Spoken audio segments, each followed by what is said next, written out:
Hello, hello, hi, hi, hi. Hi, hi, hi, hello, hello, hello. Dun, dun, dun. There we go. Hello.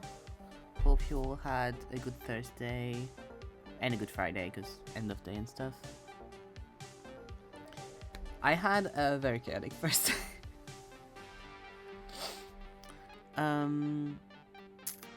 But yeah, I made a sketch. I'm very happy with my sketch so far.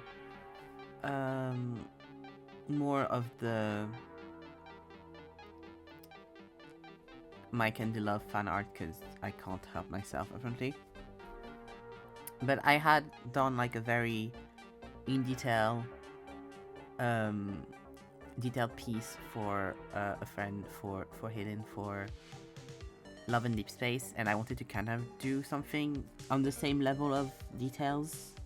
I don't think it's to the same level, but still heavily detailed, so I'm happy with that.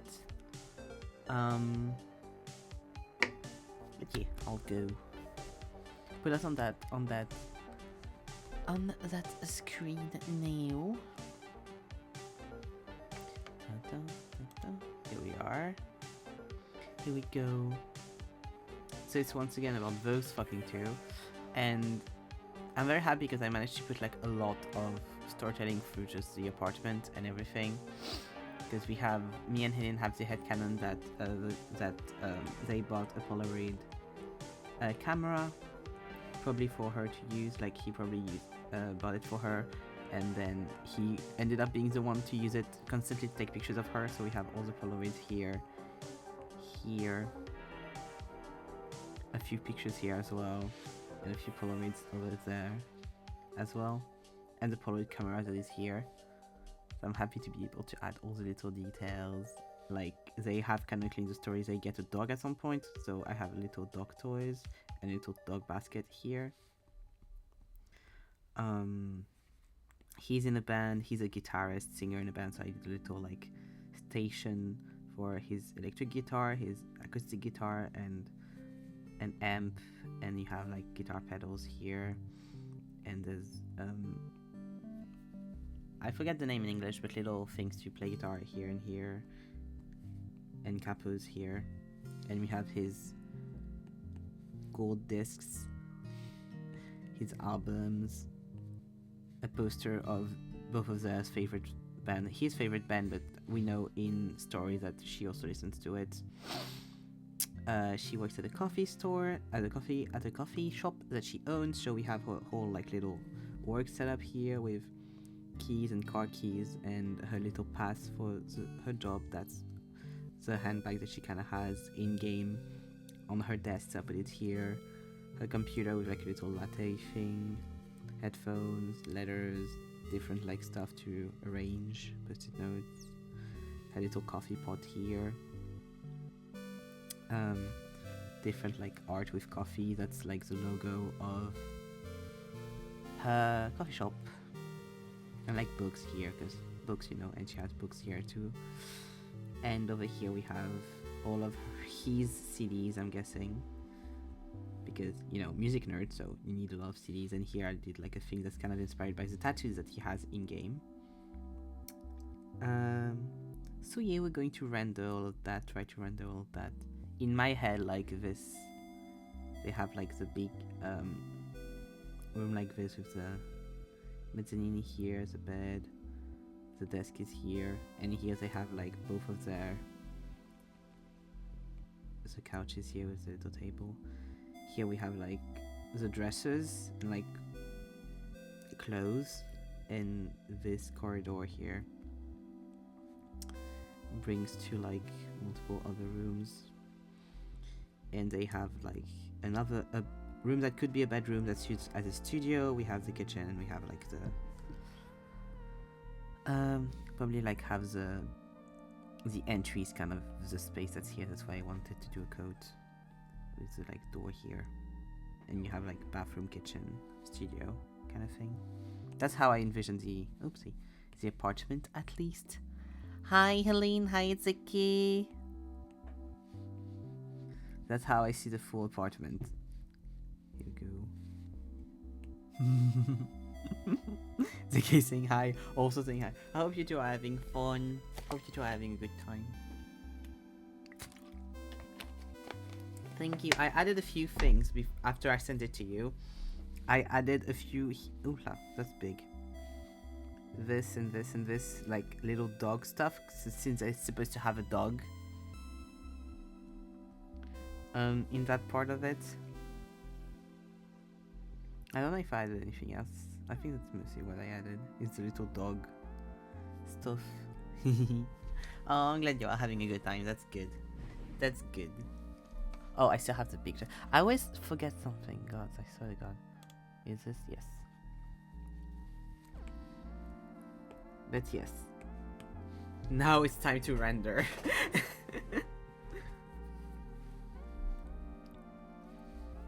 It's going to be a journey and a half. But yeah, yesterday I had an interesting day, let's say. It was like very all over the place to make sense of it all. Love the journey, truly. Because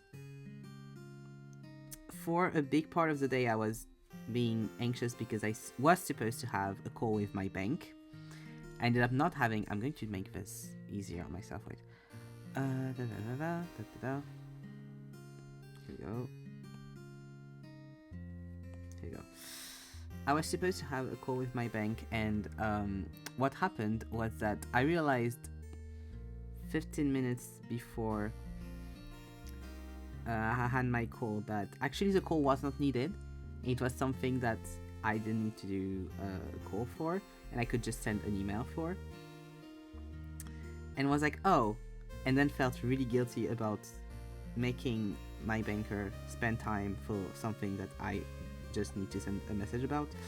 So I cancelled the appointment, which you could do on the app, so that was fine. I didn't have to talk to anyone.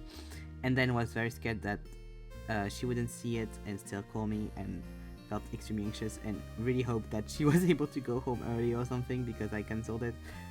And not that she was like stuck waiting for something else when she could have done that earlier.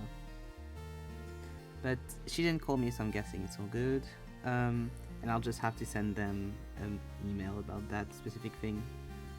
So that was like a chunk of my day, right? So already great. Already having a weird ass day. Then I vacuumed, I did my thing, I did the rest of my day. I vacuumed my room, I was happy. In the evening, I decided, you know what? I've been hearing about Look Back for months now, pretty much. Like, from when the movie was announced to when it came out recently. So I was like, I'm going to watch Look Back, because like I've been wanting to watch it, and a lot of people have talked about how it's about art and how cool it is and how good it is. And I was like, oh, I've been meaning to watch it. Let's watch it. It is really good. I would tell people to watch it. Did it sucker punch me? Yes. Was I just staring at my wall for like 10-15 minutes afterwards? Also yes. Was my gut reaction to be like, the ending is kind of shit, and then realize that's kind of the point? Yes.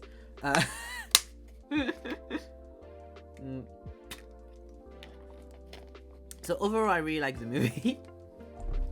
I do think that it hits more if you're someone that's in a creative field, or like wants to be in a creative field.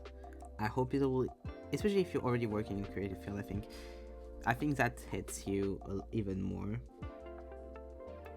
But yeah, definitely really good, really nail on the money, and you can tell that the guy works in the fucking art industry and stuff, and has had thoughts like that, because that's how people think in that kind of thing. But yeah, really, really good. After that, I decided to have the great idea to go and read a little bit of the new chapters that had come out of my favorite manhwa. So having a grand time, being extremely, like, I was just coming out of a weird mental state from watching the movie, and I was like, I need something to distract me and not stay in that weird state. So I'm going to read chapters of one of my favorite things, my favorite manhwa, and one of my favorite like just comic kind of work of all time. So I read the new chapters of that, and I was very happy with them.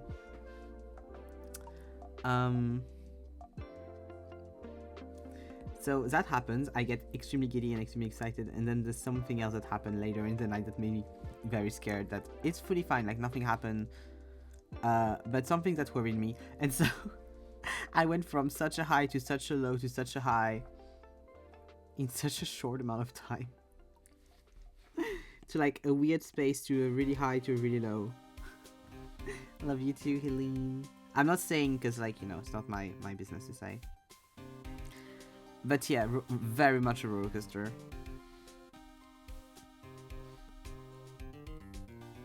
It was a weird ass day.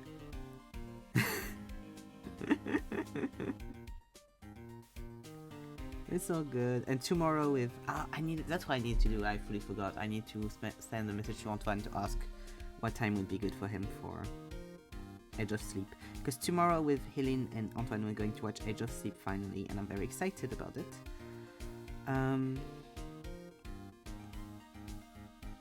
So yeah.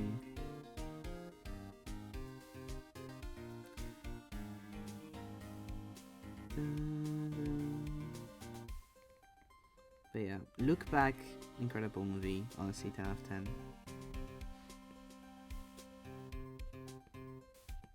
If you have the chance to watch it in cinemas, do it, honestly. I kinda wish I had seen it in cinemas, but you know, can't always do everything.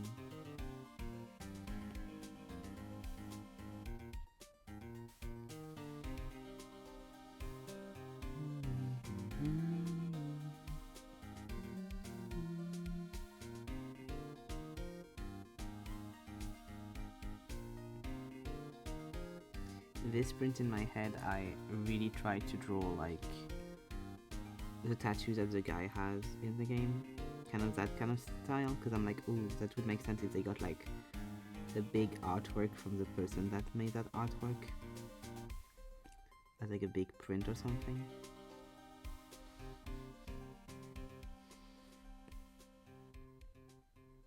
Because the tattoo that he has is the same design as the album and like logo of the band that he's in, so it could be that either he got that specific thing tattooed or he had that tattoo and then they made it the logo of the band, and I don't know which order it is, but either way the person clearly doesn't just tattoo and draws, so you know,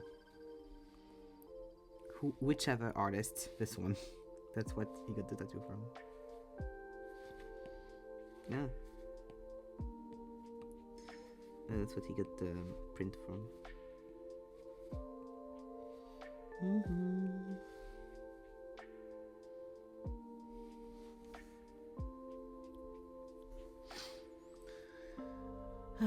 Okay, up. But yeah, overall, a very chaotic, busy day. Not that busy, but lots of feelings.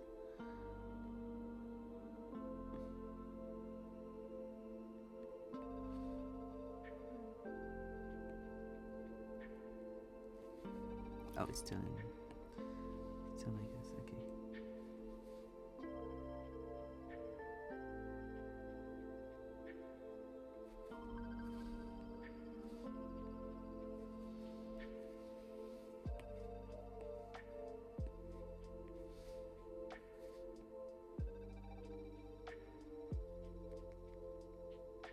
Now I'm doing my little things, I'm happy. Up. Okay, you get to be distorted like this, so that you fit with this. Okay, here we go. Here we go.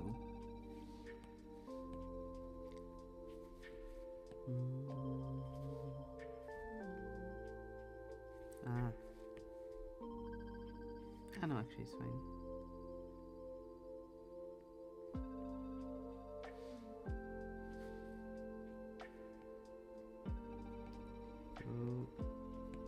I'll redo the lines afterwards, it's fine. Go.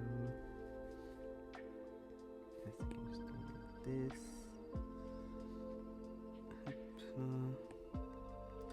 God, also tomorrow there's season 3 of Arcane that comes out. Season 3. Part 3, season 2 of Arcane that comes out. I am so fucking excited to watch it.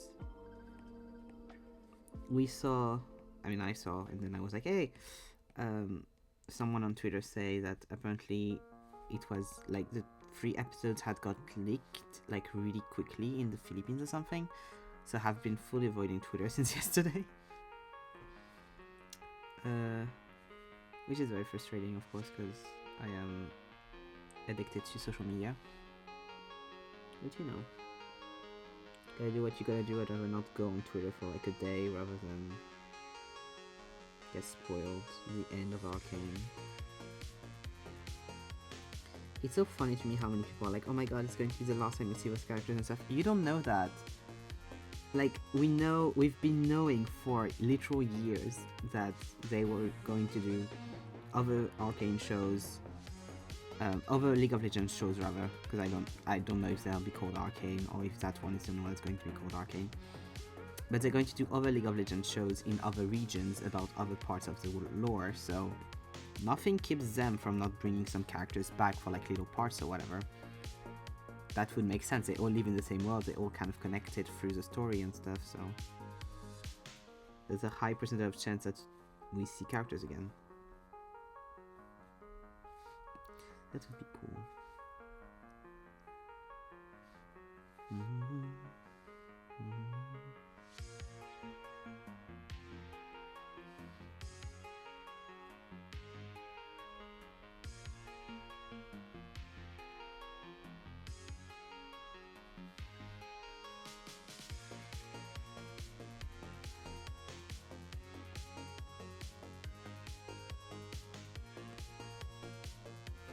Sweet.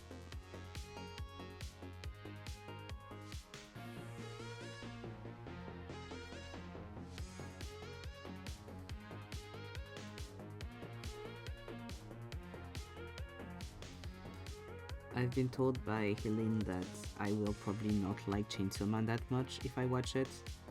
But because I watched Look Back Now, I really want to watch Chainsaw Man since it's the same person that made both.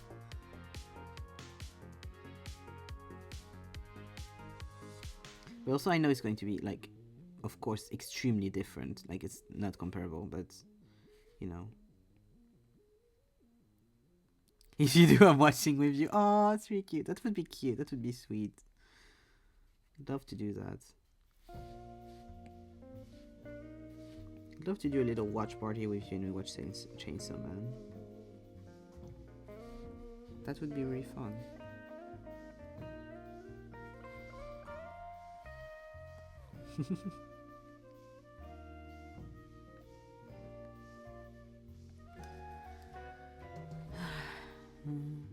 Also, I'm excited because we finally have enough points that we can do another episode in one of the Sweet Candy Love stories. So I'm excited. So we're going to do that probably sometime in the end of this week or like start of next week, whenever Helena has time. Because we're at 1,900 points, which is what we need. And by the time we play, we're probably going to be like at 2,000 or nearly at 2,000, so it's great.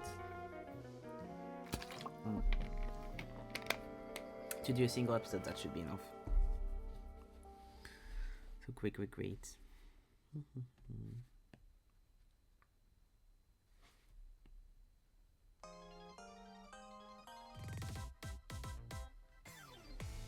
Tonight? I mean, if you want to, we can do it tonight. I was going to say you have work tomorrow, but tomorrow's Sunday, so of course not. Eye emoji. But yeah, that means you will go to sleep very late though. If we do the episode tonight. Also the next episode is going to be so shit, I remember now. There was controversy online about this episode. Because this episode is all about, they are adults that work in a company together. And this episode is all about, one of them apparently does nudism, like swims naked at the pool. I don't know the details of it. I don't know if he swims naked at the pool at a time where it's normal or if he does it off hours. I don't remember. But there's a possibility that he's doing it illegally to start with, for fuck's sake. and all of the colleagues are like, oh, he's doing something weird, let's spy on him. And so the whole episode is you spying on your fucking colleague and trying to see him naked. That is extremely bad for many reasons. And they were like, yeah, that's a normal thing to do. That's a normal thing to put in an episode of a dating thing. Zeke said Pug.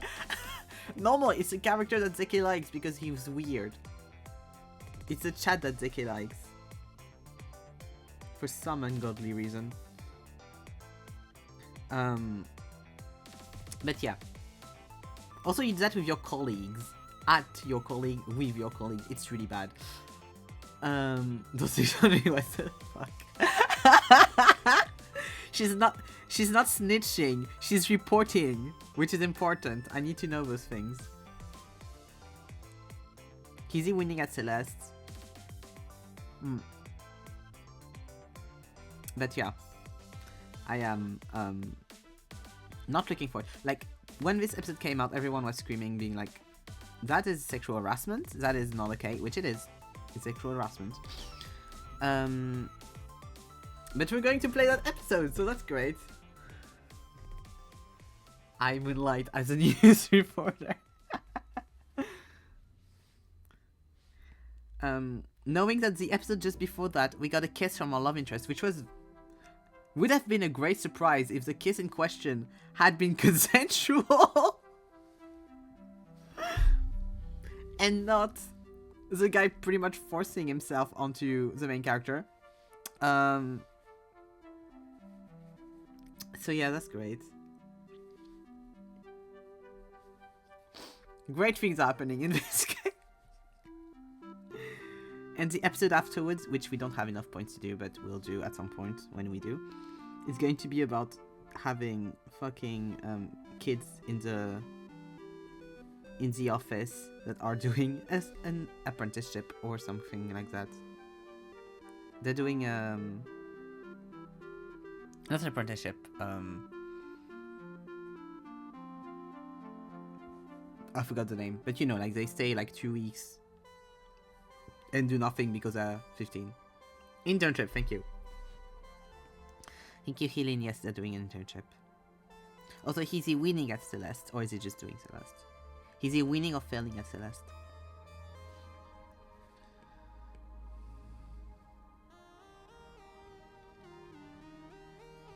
But yes. So great things in perspective for the game. Our son is winning, great. Not all the time. Sometimes, not all the time. I mean, it is a hard game. He has to lose a little bit before he wins a little bit. He finished the B-side yesterday, so you know, he did great.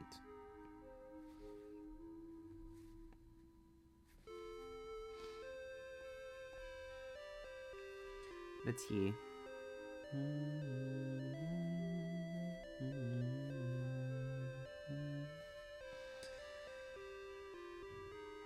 Excited to play dating games, less excited about the actual story within the dating game.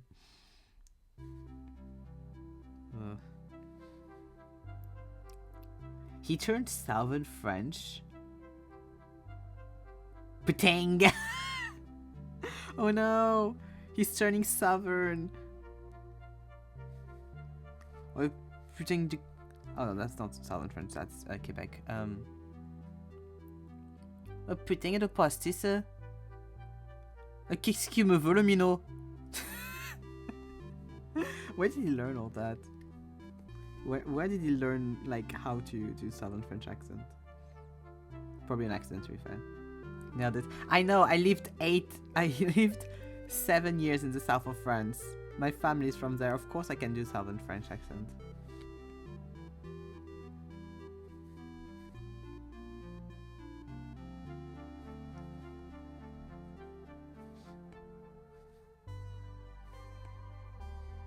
I say that as I have no one in my family with a Southern French accent. Maybe my aunt a little bit. But I don't see her nearly enough for me to be able to copy how she talks.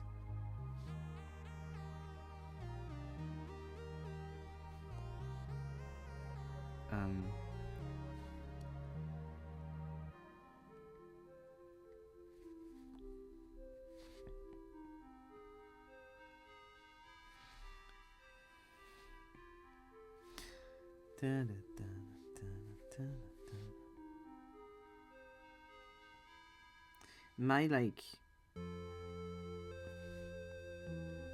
apartments, would you be able to say that? My like, you know how when you come from a country, you're like, oh yeah, I'm from that country, I have a little bit of nationalism in my blood because it's kind of normal to have that.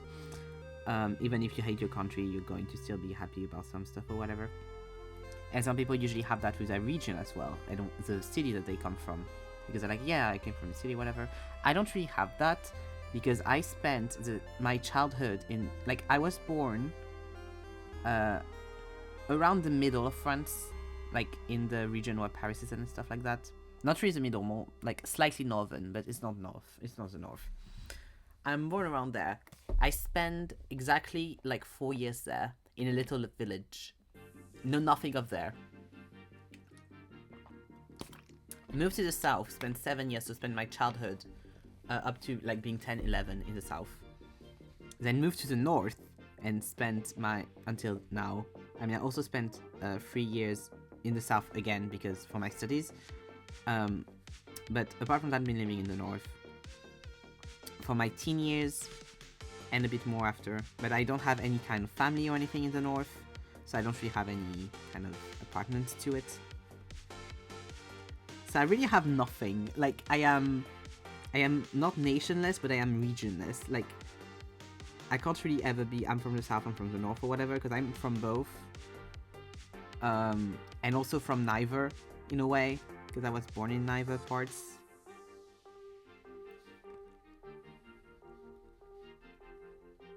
I know traditions from both parts, but also don't really partake in any.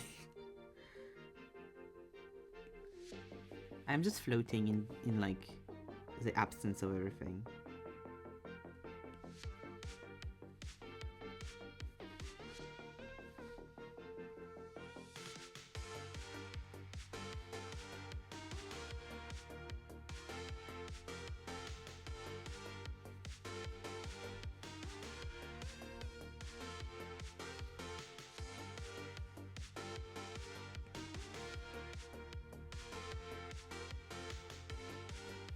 But isn't that a bit better than the fucking people from Bretagne that just bring a fucking flag at any occasion they can? I think that's better than...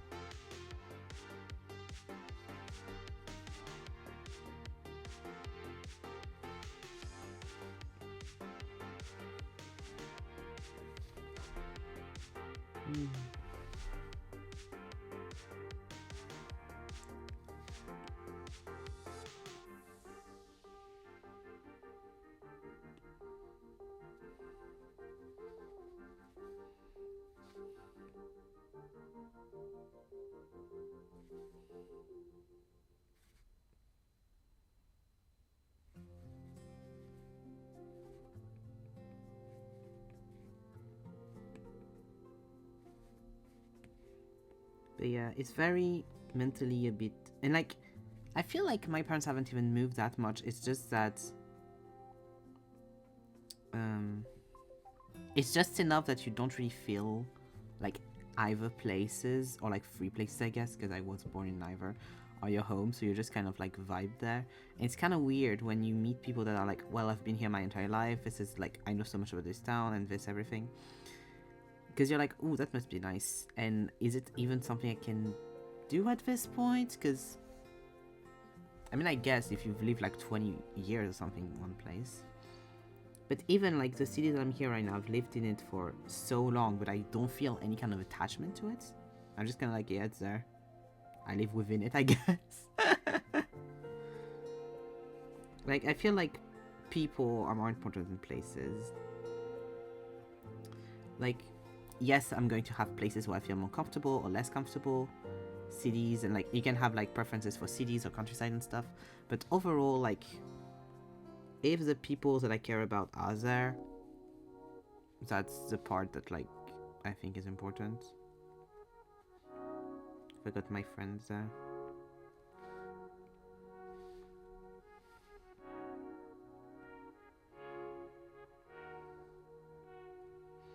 But also, I don't feel like I've ever lived in a place that really... not adapted to me, but was within a culture and just a way of living that fits me really. So maybe I'd feel different if I had.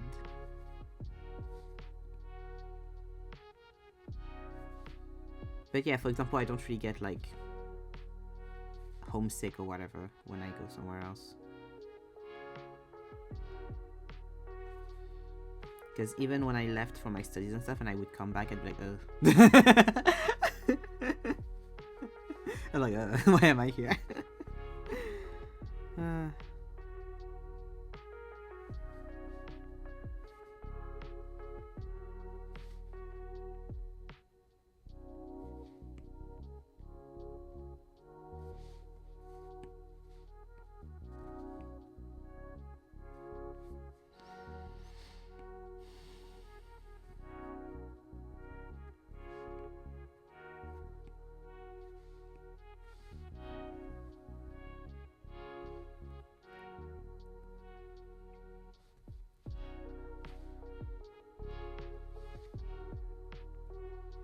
There was this streamer I really like that a while back did like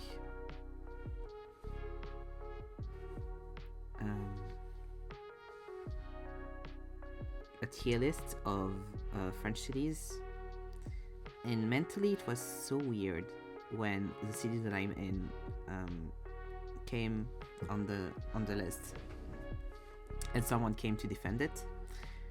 And it was just so weird mentally because I'm just like, no.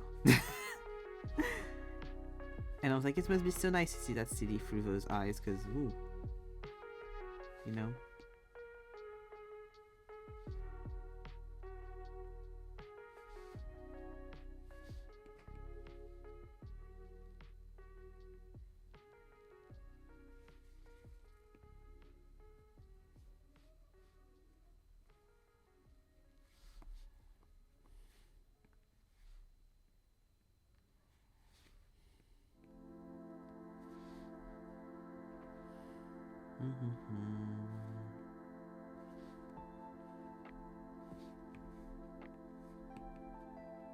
No, that's not the shade I wanted.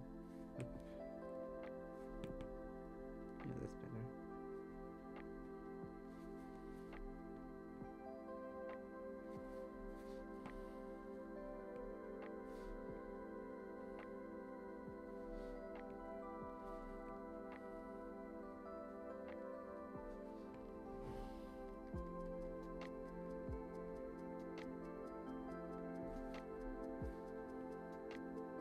Because in my head, that kind of serves him.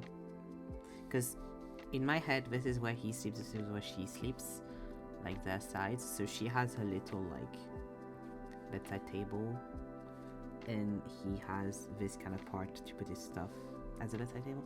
Hi Nan, hello, I'm reading Celeste in chat. Yes, ZK is playing Celeste on call with Hidden. He finished the B-side yesterday, whatever that means.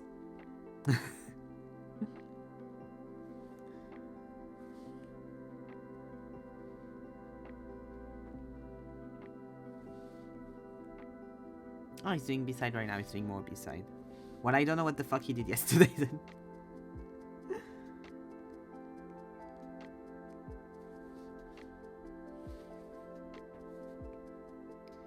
But he... That's why I was speaking about Celeste, because I was asking how he was doing in Celeste, if he was winning. Yesterday as well. Oh, he finished the B-side of the hotel yesterday. Okay, I see. So he's just continuing the run. I see, I understand. I understand now. Also, I love the bed and the sides. Thank you. Yay. And also, I really like this little detail of the lamp. Because, you know, it's a little lamp so he can read or, like, be whatever. And, like, he just twists it and puts it back up when he goes to sleep so he doesn't have it in his face. Because she has her little bedside table as well with her lamp. Because I headcanon that he goes to sleep later than she does sometimes, so he needs to have like a little light or something. I'm on how many sides are there in this game? On C-side moments. They are very short, luckily. Usually you have an A-side or B-side. Why is there a C-side? How many? How many? I thought I knew what the fuck Celeste was about. Apparently I don't.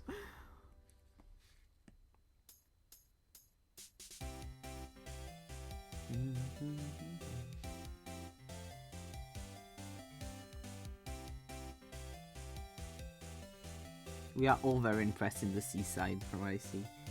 Seaside, haha.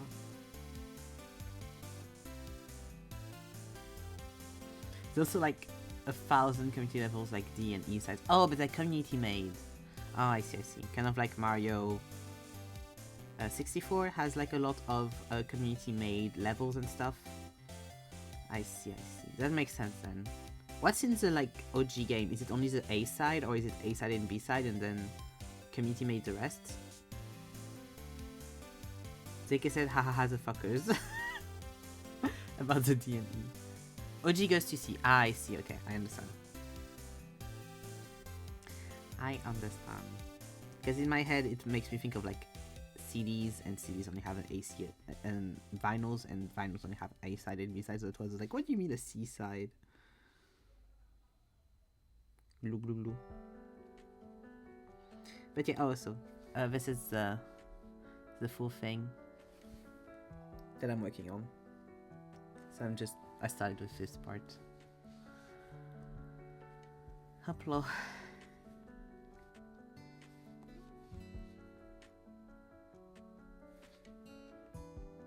But I understand better now.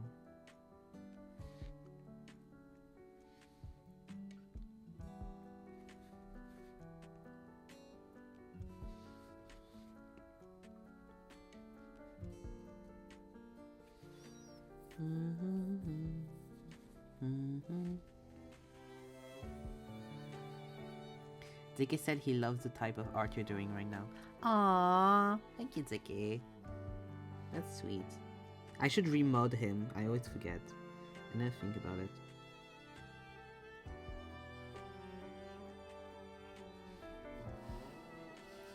He does so much bullshit in chat and I'm like...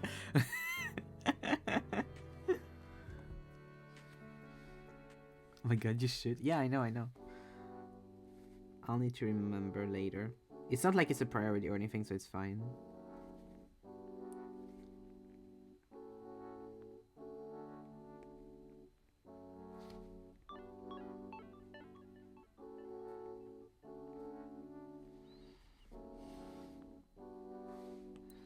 And as always, this is, once again, Evan does artwork, uses only one brush because, of course, and the brush is too big for the artwork, so it struggles.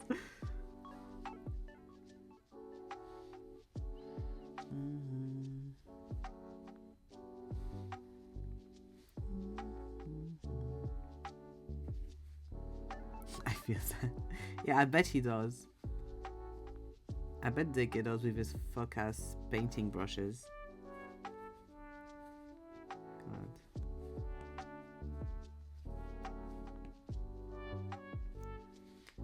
I really want, like, an artist, I really like how he renders, and like he's more recent now that he's done with the manga that he was doing. The most recent stuff he's been doing, like the way he renders with like the sketch still in and like some kind of line art, but most of it is just brushes that are either like this little round brush, just like that, or with a little bit of like less opacity and playing on the opacity. That I really like is the author of Boku no Hero Academia. Like the recent stuff is come out, I'm like, I want to render like this. This is a render goal of mine. Like, but that kind of thing would make it lineless is kind of like the ultimate. Or like what I do, which is you use a little bit of the sketch in the final piece, but it's mostly lineless.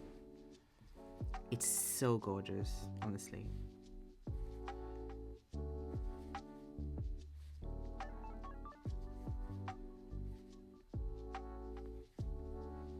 I forgot what the fuck I tried to put here. I know this is supposed to be a book. I don't know what that is. I did the sketch for this. I finished it as I didn't finish it actually. I finished it earlier today, but I sent it to Helen. It was 7 a.m. and I was like, I'm going to sleep now. I've done enough. I'll see about that later. And then earlier today I added a few things in, but also I did all of the posters and stuff because I hadn't rendered them yet. There we go.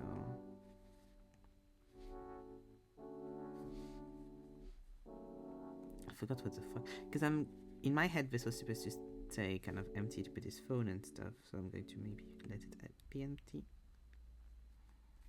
And if I remember, I'll do that then.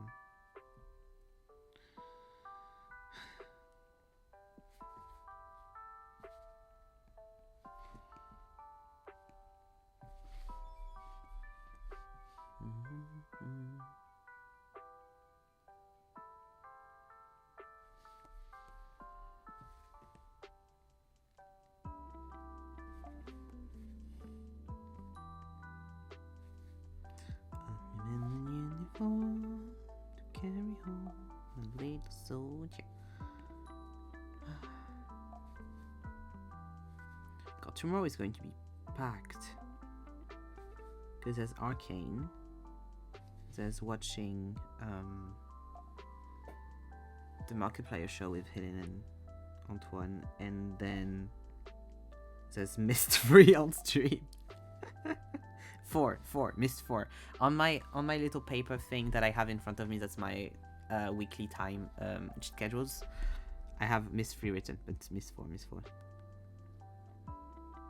Good luck, thanks. What time do you think would be good tomorrow, Helen? So I can just send that to you. I also have Spider-Verse with Epic Man. Oh, nice. The Patreon thing. Yes. Hope that's fun.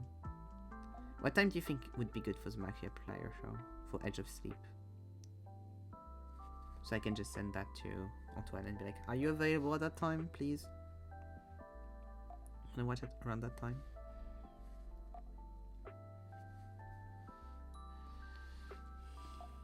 There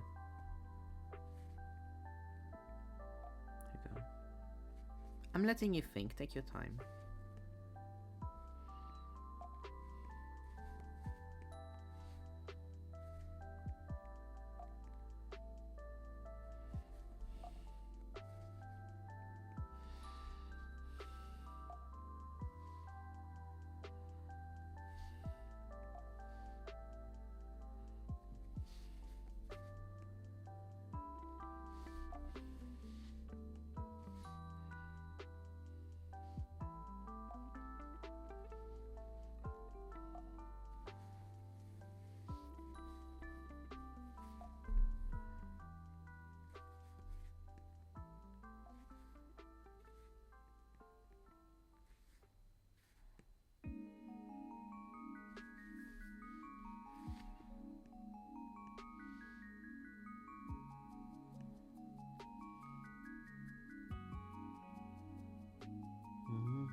This part kind of the thing, the reference picture for this made my brain ache.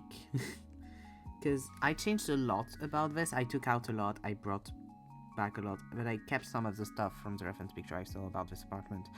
And this part, it's supposed to be, so this wall ends here. So this is all that way, this is all that way. Except in the original one, I think this like goes like this, and there's like a little corridor here, but I'm unsure. But there's like a thing here that kind of goes out. And so taking that out was so weird mentally, because I had to be like, okay, where does that wall end for the barricade thing? And I just looked at it for a while, and I was like, I don't get this. Okay, let me think. Because the barricade gets cut off by what's on the wall on the original picture.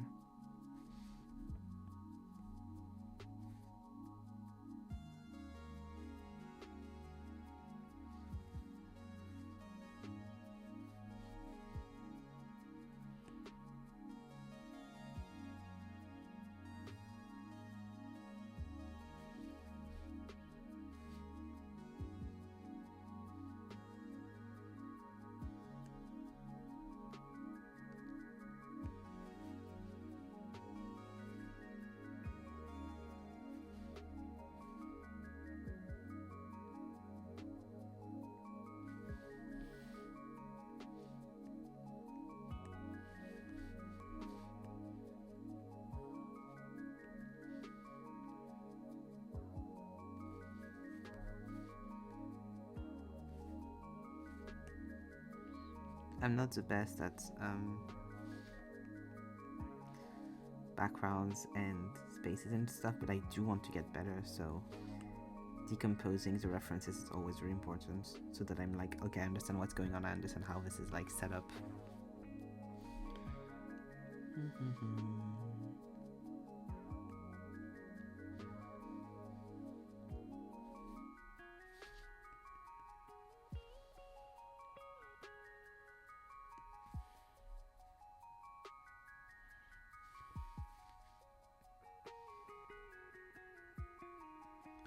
I wonder if they'll give us a little teaser of what the next season is going to be, or going to be about at the end of Arc 3.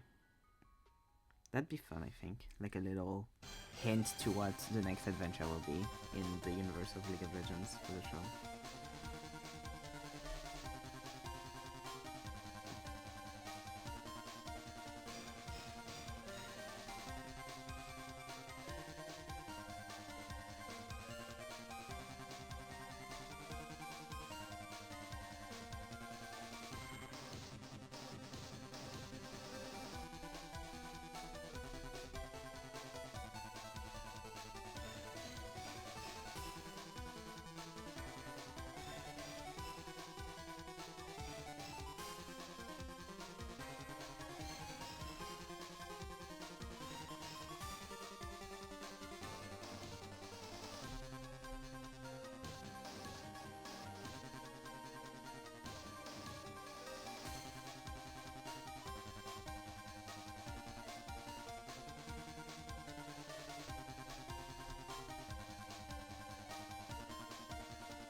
Can watch in the afternoon, maybe? The show is about 3 hours. Oh, it's about 3 hours? Oh, that's good. Yeah, we can do it in one thing. Around 3 p.m.-ish? Yeah, we can do that. We can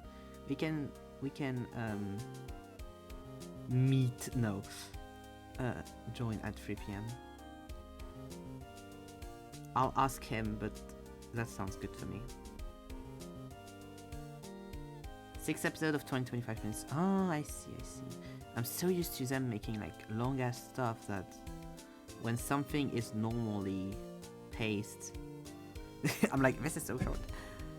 I mean, it's the same with when I watched Look Back. 2 hours actually? Oh, yeah. Look Back was 58 minutes in total, I think. And when the movie ended, I was like, what do you mean? This feels like it's been 20 minutes. It's also is extremely well made, so the time flew by. But also it being like half the time of what movies always fucking are nowadays made me feel like there was nothing happening. Like it was so short. I'll send him a message now so I remember. Send a message on Twitter now. Give me a second.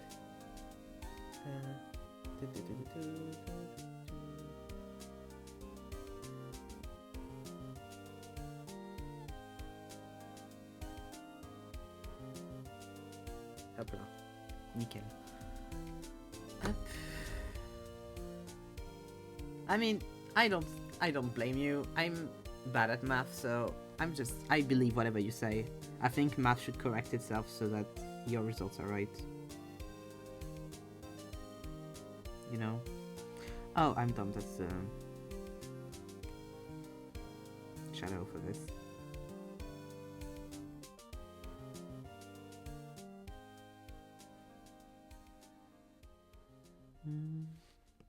Yeah, that's good. Like then we watch it from 3 to 5. That's good. Gotta get weight up. Easier like this.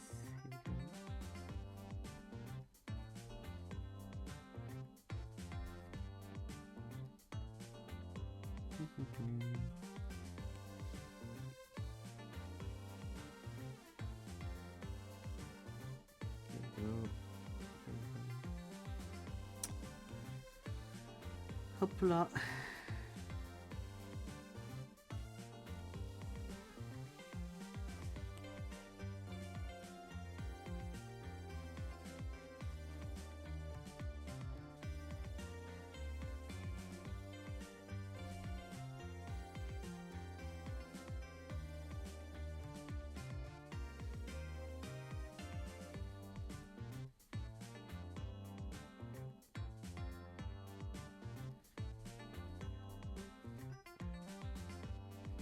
The only bad thing about...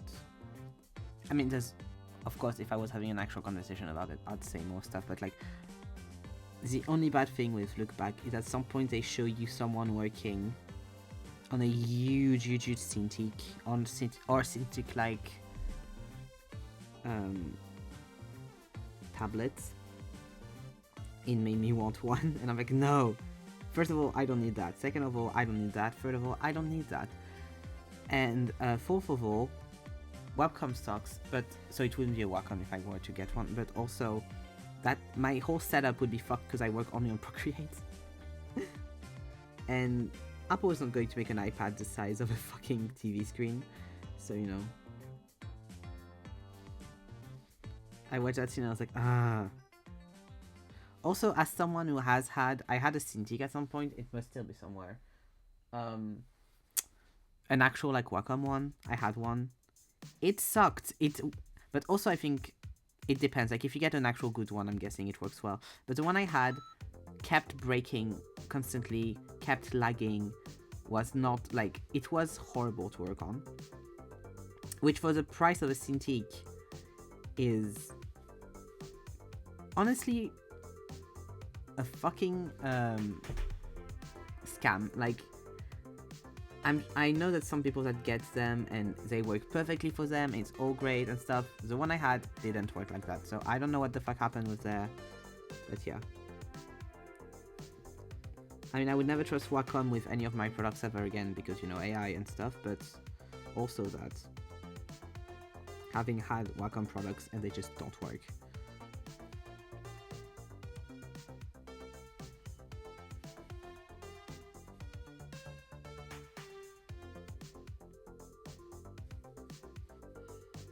But yeah, that setup is Procreate on there. Dream. It looks so nice to work on. I have a massive ass iPad and I still like looked at it and was like, ah. Oh. I mean, to be fair, it's nowhere near as big as a Cintiq is, but made me feel like my iPad was so small.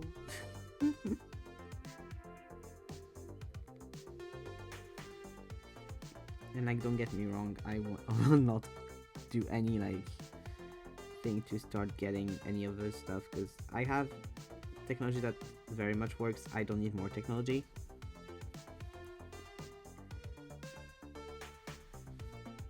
But still seeing it like makes you kind of want it as someone that draws and stuff for a job.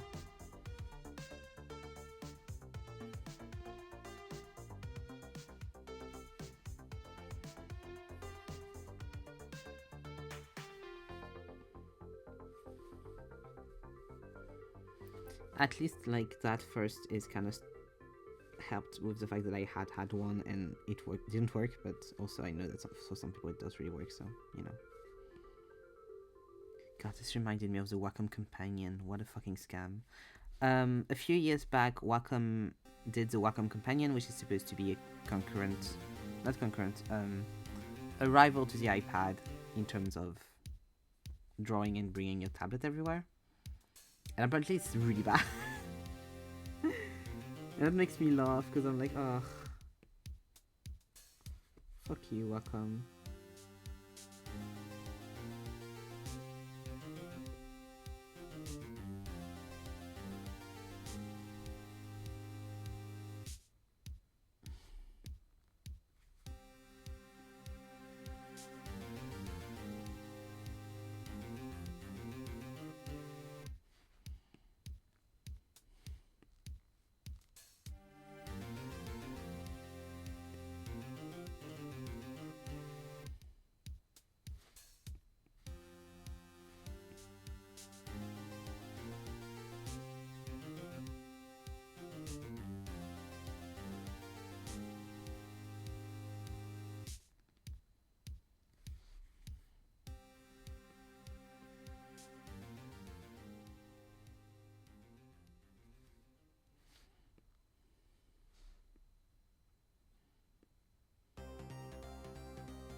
I should look up if there's any movies that are going to come out that would be interesting to go see in cinema with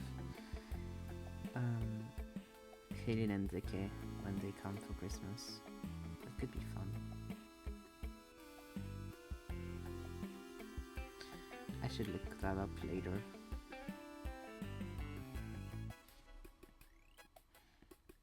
I don't know what's coming out in December.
So I think I should start,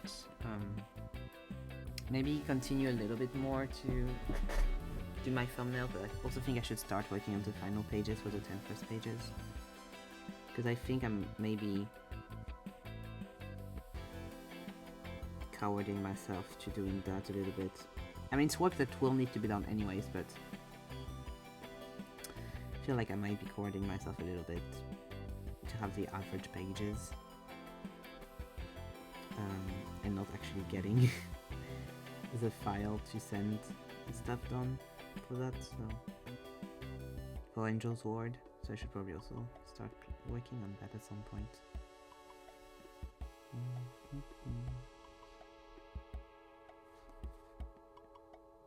Get stuff moving a bit more, which is hard, but needs to be done.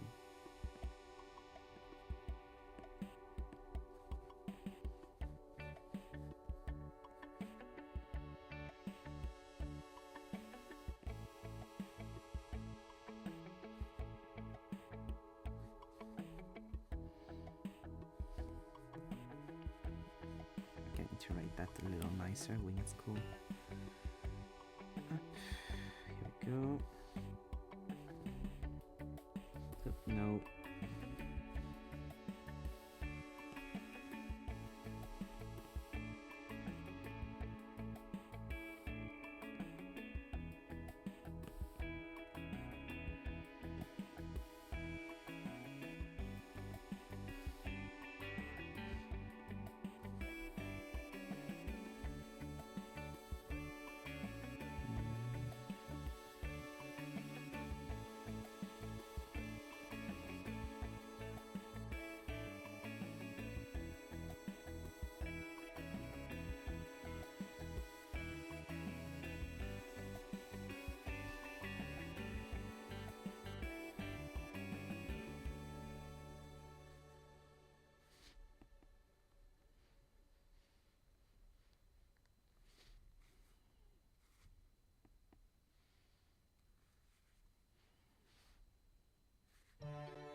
You got yourself the VPN. It's working.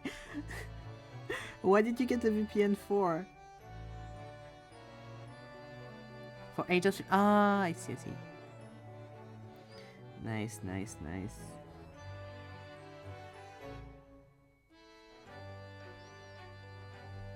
GG.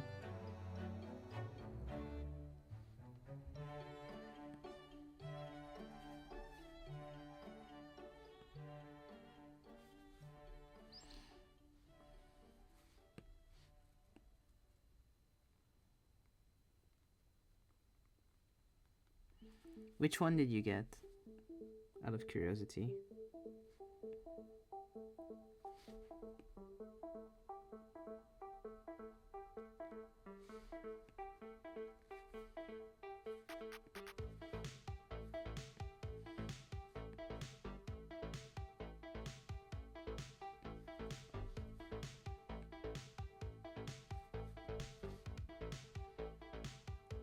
Ah, nice, nice, nice, nice. Good, good.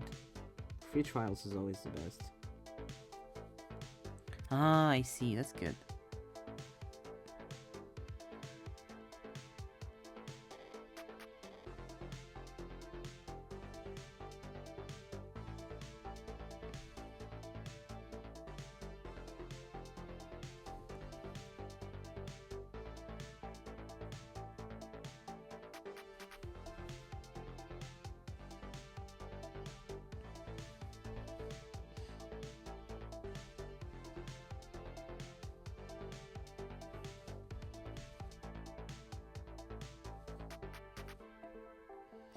That's a good.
What's this?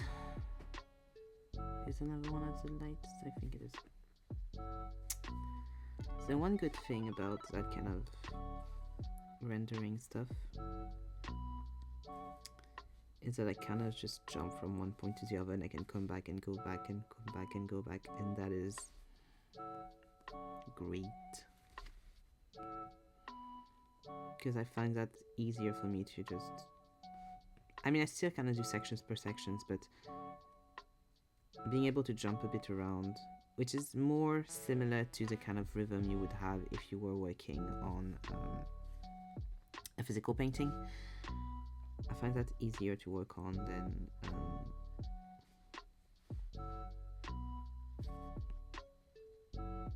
doing the whole sketch, then all of the line art, then all of the color, then all of the render of the color.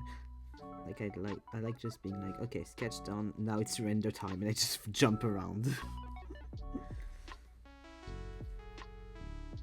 But I do both, you know. Gotta do what you gotta do.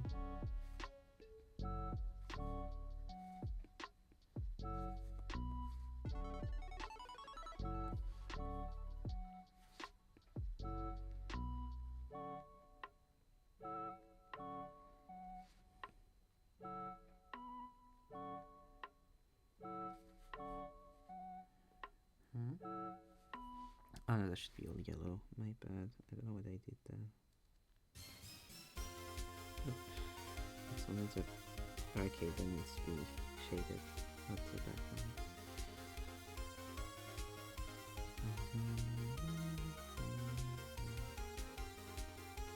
There we go. Da da da da.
I don't know why I do the whole guessing thing when I can just do one straight line, but you know.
Hopla, hopla, okay.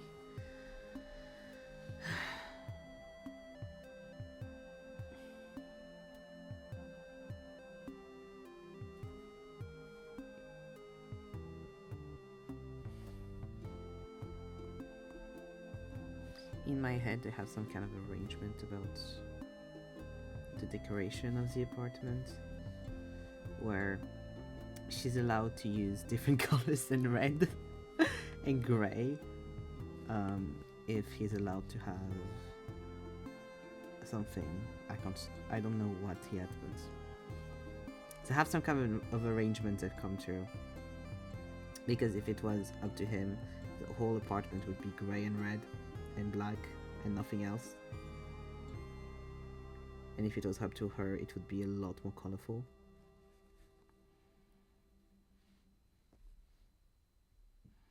Maybe I should put the cover on top, because here the covers are on top of the... kind of like this. Yes, let's do that. That'll be a bit better, I think. A bit easier than what I'm trying to do. I'm trying to figure out in my head what kind of an arrangement that is, though. Maybe it's something to do with... he's allowed to put all of the Polaroids everywhere, and she's allowed to put that color scheme. I feel like that works.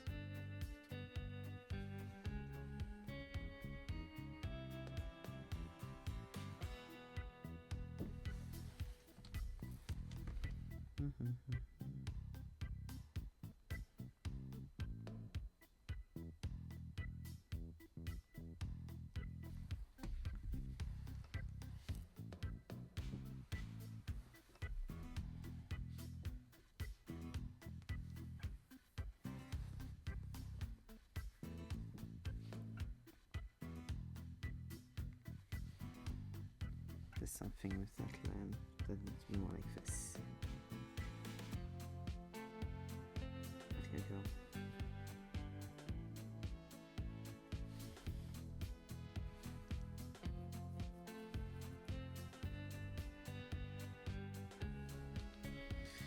And I'm sure there's at least like one lamp or one thing of furniture that he absolutely hates in the apartment, but he knows he's not allowed to have an opinion on because she's putting up with him having his music studio. Oh, probably that's it. Yeah. Okay, yeah. The arrangement was, in my head, she's allowed to use colorful furniture and kind of put whatever color she wants to a limit. Like, he still has to like it, to be fair. He also lives here, you know. But he then is allowed to have the bedroom as his studio, his house studio. That was the arrangement. Good.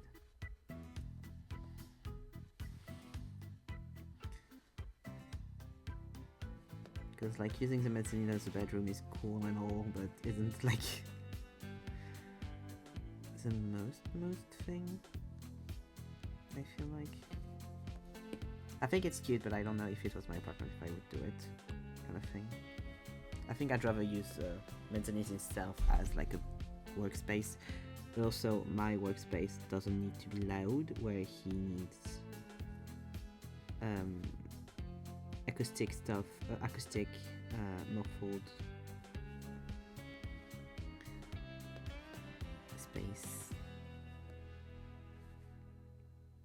I forgot the name of it. Acoustic, like, you know, the panels you put onto walls so that it muffles the sound. Those, he needs that on the walls, so he wouldn't be able to like have a home studio in that room. Like if she's trying to work or whatever, that hell, she really can't with him doing music on the side.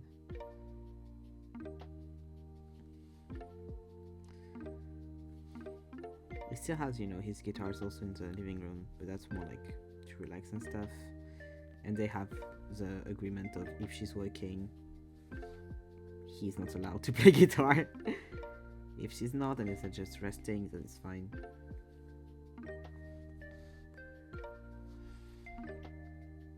Or it has to be a thing where he asks and she says yes, but if she's like, no, I can't right now, I really need to focus on this and I can't with your music around, then it's like, okay, you take the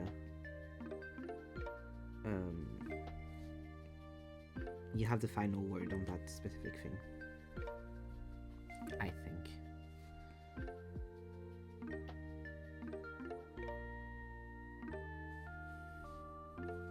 Because he can always go to the studio a few meters away and just do that there if he really wants to play.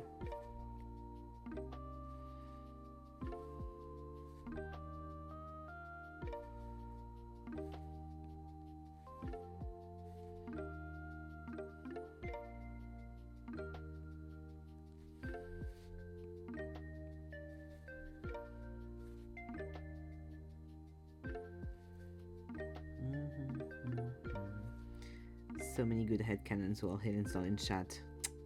Just have to tell her again later. I hope I won't forget.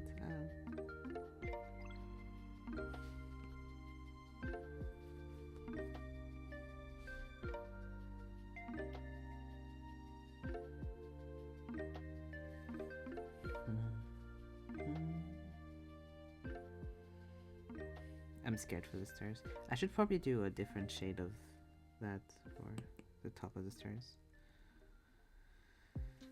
That's probably the play.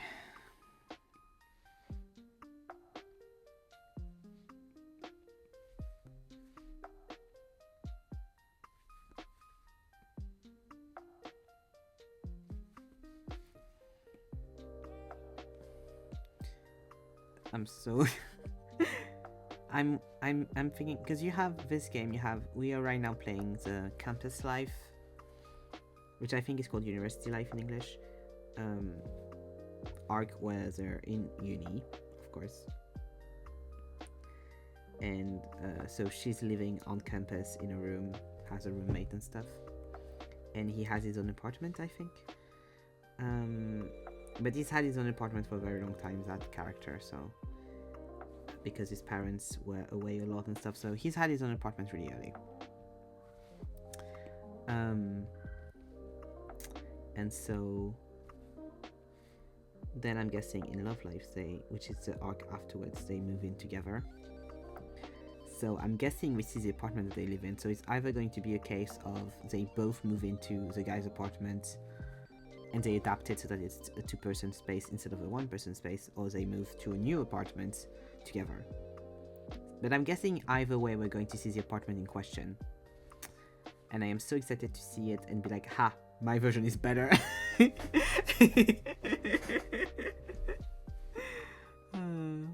At least I prefer my version kind of more than it's better, because that's, you know, subjective. Up.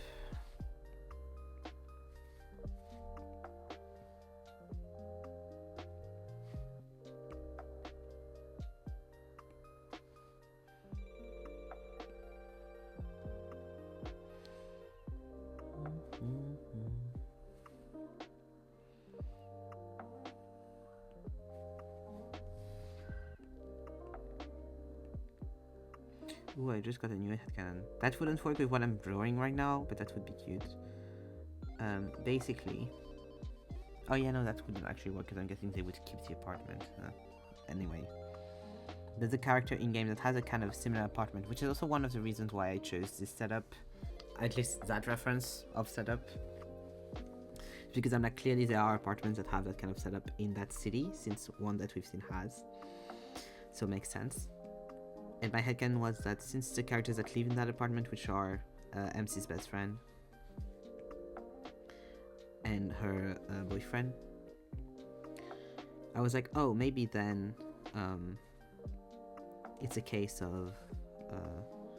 because we know that those two characters are going to probably move out because they bought a house. And so I was like, oh, maybe they'll then sell the apartment to MC and her boyfriend. So that makes sense, because then the apartment looks similar. But that's not exactly the setup of the apartment, so it wouldn't look like that anyway. But that would be a cute thing. But I don't think that would work, because I'm guessing they keep the apartment because it is like really practical for them to have the apartment. Maybe they Airbnb it though. But I'm guessing they keep it because the thing is, they work in a shop. I mean, the boyfriend of MC's the boyfriend of MC's best friend works in a clothes shop. He owns a clothes shop, and so the apartment is really close to the clothes shop. Also really close to the coffee shop that MC then ends up buying and works at. So I was like, oh, that would make a lot of sense, because then she is close to the cafe that she works at. But the thing is, it's also just really, really close to the clothes shop. So I don't think they would sell it, because it's not practical for them to not have that. But then I'm starting to wonder, are they going to live in the house or in the apartment? Because they're having a child, right? Where we are in the story. And like, the apartment is too small for that child. They don't have the space for that child. So it's like, oh yeah, it would make sense for them to move into the house, but then it's a lot farther from the shop. But they can drive there. It's not like too long, I'm guessing. It's just a few, like 1 or 2 hours maybe. Still like a lot of commute to do every morning, every night, but you know, it's not the worst to do. So I'm like, maybe they do the commute and they like keep the apartment for when there's guests or family in town or whatever, but the house would be big enough. It's a weird conception they have. It's a weird thing.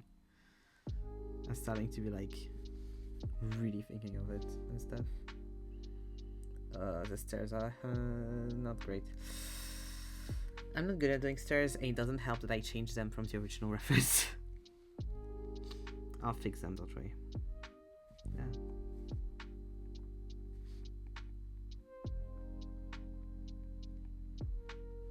I'll fix the stairs. It's fine. It'll be easier to fix whenever I have them already rendered anyway, so there we go.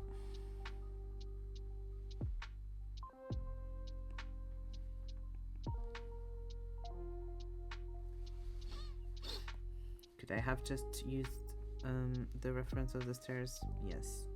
Did I had to change them? No. Did I want to change them? Yes. So I did it? Yes. Ugh, love make my life harder. Love making my life harder, actually. That's how you say that. Up. Okay.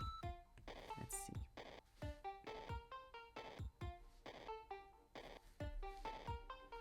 Let's fix the fuck ass stairs. Puntum.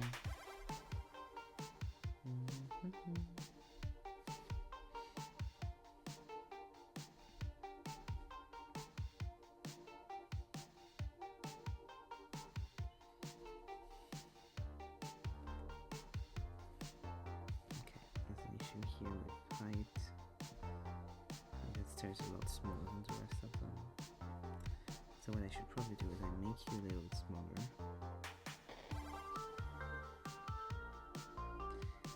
Make you a little bit taller.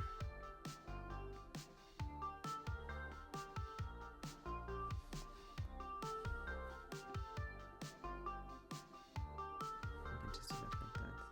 Yes, okay, good. Up, then I can do this.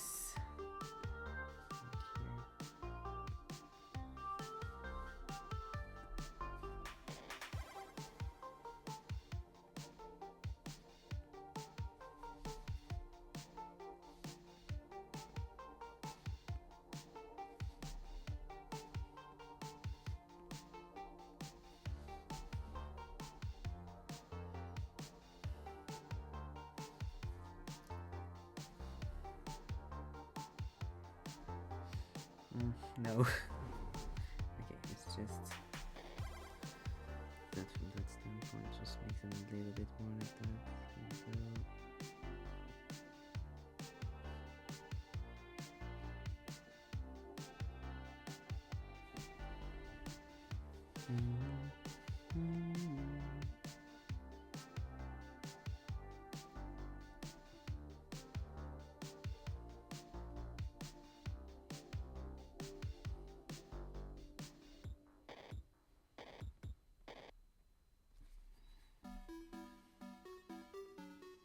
Yeah, that looks better. I still need to fix them a bit because there's issues, but you know, that's already better.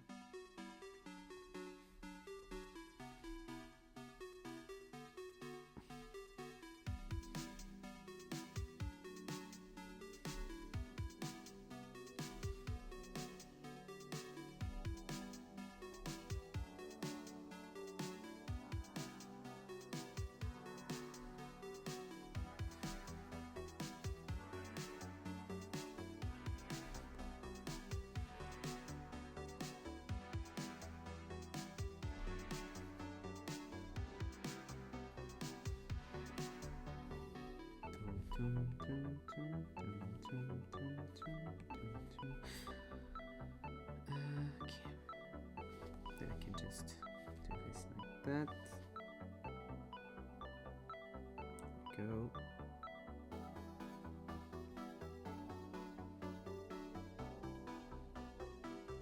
And then this way.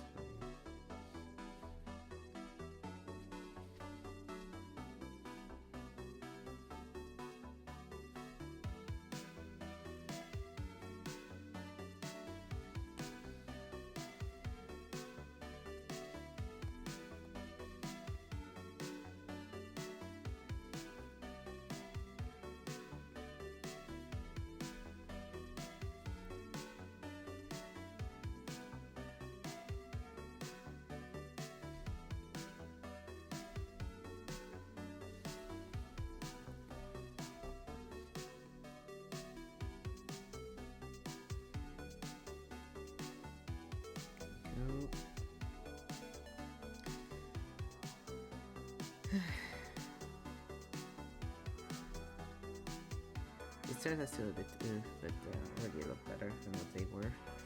That's good, okay.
should finish rendering what's upstairs.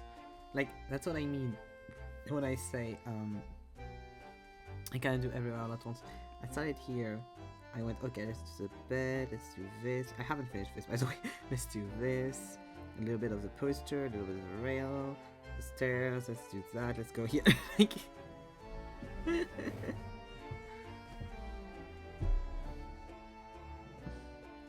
fully just, like, following.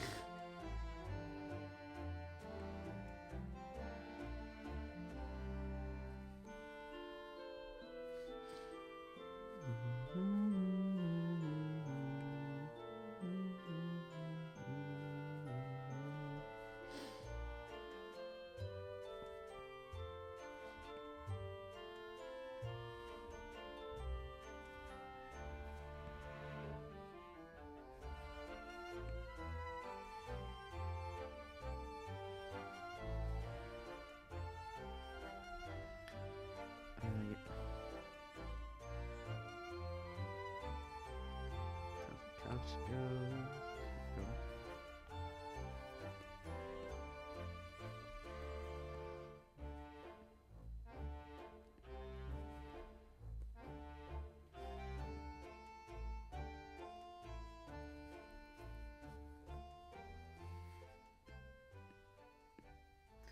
Something I really like to think about with dating games and that kind of thing is always how different the main character becomes depending on who she's dating or going to want to date. Perfect time for that song to arrive on. Because depending on who she decides to go out with, that's not the same character. Like, it's not a thing of like, oh, that person perfectly managed to embodies whoever all of those people are going to fall in love with. No. Because if that was the case,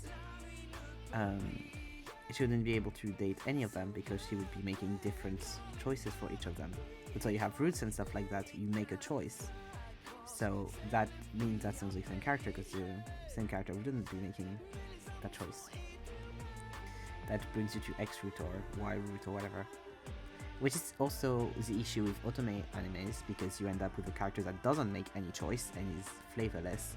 Because instead of having the player decide that the character is going to be like this or like that, you have a character that has to make all the choices, so the anime doesn't end up with an actual like response to who she's going to end up with.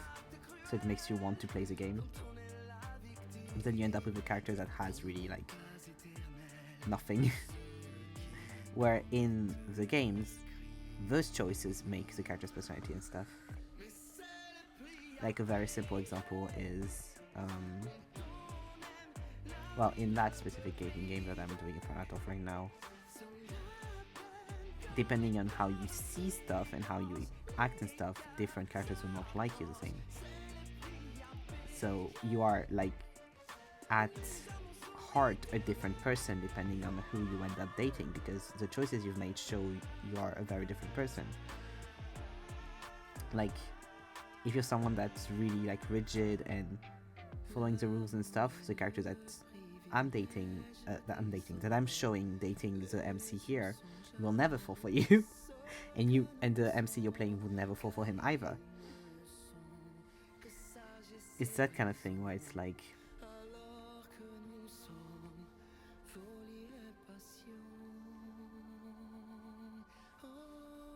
yeah, it's the kind of thing where it's like really nice to, not really nice, it's really interesting to think of. Wait, I need to help Juno naming her Stardew goat.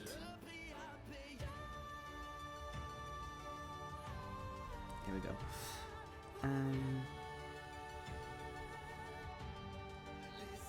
I said Starlight because I think it's really cute. It's a cute name. I think Starlight would be a cute name for a little goat. I like goats.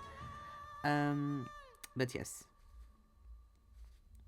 I really like to think of how they're kind of all just different fonts for the same person, because at the core it is a similar character, but they are all very different because like the hobbies or the way of thinking or the way of living are going to be extremely different depending on who you decide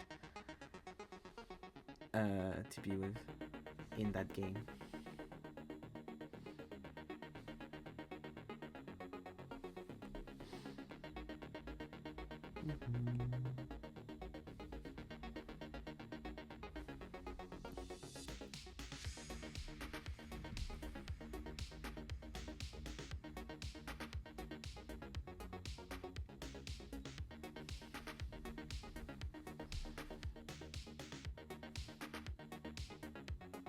It's always a kind of very interesting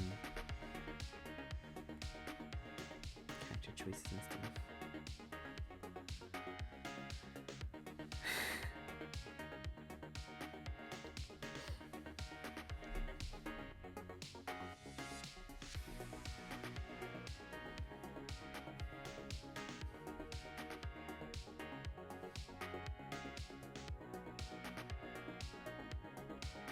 Let's see.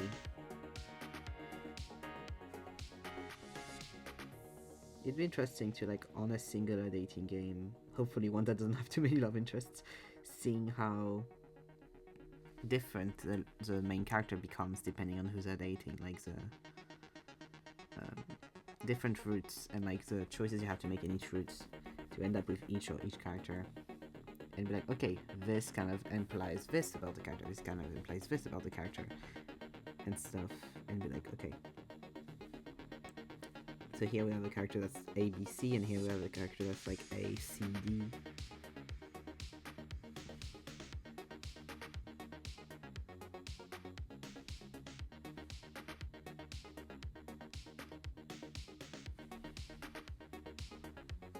Always interesting to me.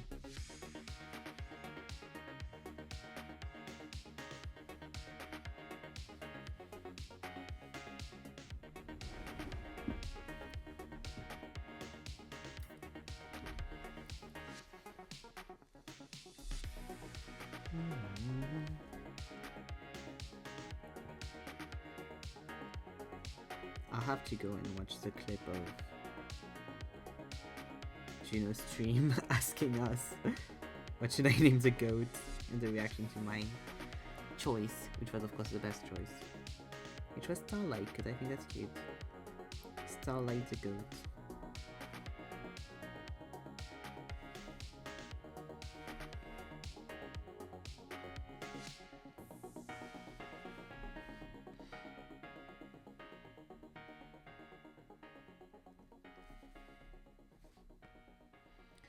And then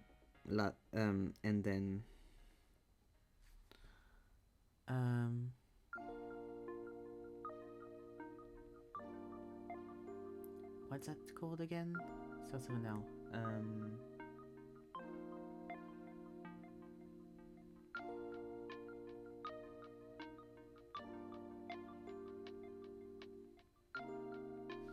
Ah, fuck. Have it on the tip of my tongue.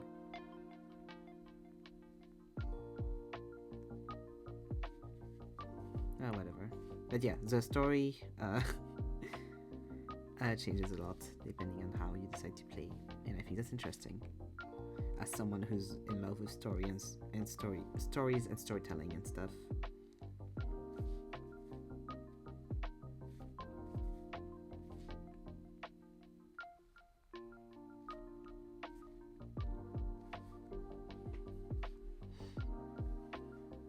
I think it'd be so interesting to make a concept where you have a dating game, and then at the end of the dating game, the guys or the girls or whatever, all the love interests, once you finish the routes and stuff, get to meet who you are in different routes, who the MC is in different routes. I think that would be so fucking interesting. It would be psychological horror. It would fully be psychological horror, honestly. I think. Like, imagine you fall in love with that person and then you get to meet them in another reality and they're dating someone else, and their values and ways of being are so different, but they're also so similar to who they are. But they're not who they are, they're different. And they're dating someone else. And you're like, I thought you hated that person. Like, I find that so interesting. It would be such a good twist on a dating game.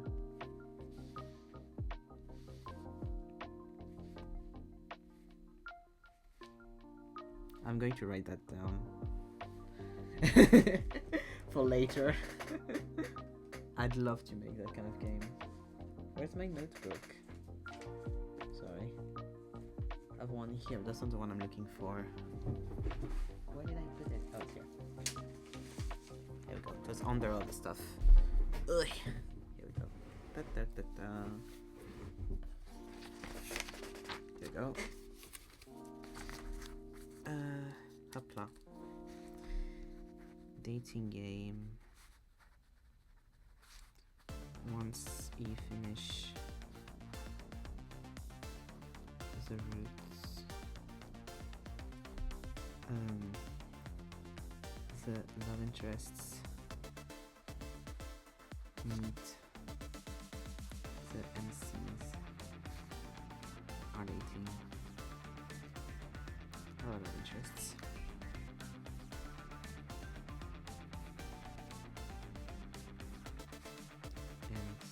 How diff they are from theirs. Version, let's see.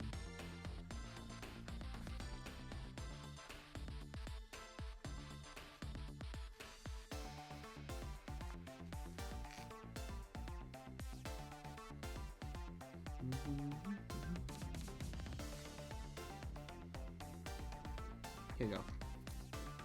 Hopla. I feel like it would not only be interesting, but also just imagine you're dating someone or you're falling in love with someone or whatever because of who they are, because of how they are, because of all of those things, and then you meet the version of them that are so different, and everything else in the world is the exact same as your world. The only thing that has changed is how that person is, and that has, of course, impacted your life fully because you're not dating them then. But the rest is like, that's the only thing. And you can meet a version of them like that in every fucking universe, and the rest is fully similar. Like nothing else has changed in every other universe. It's always them. Wouldn't you be like starting to reconsider the fact that maybe the person you're with is not the person you think they are? Like, wouldn't there be some kind of, have you been pretending this whole time if you can change that much in so many ways in everything else, but everything else is the same? Like, I feel like that's such a cool concept. I love the way my brain works sometimes. Not a lot, but sometimes it does good stuff.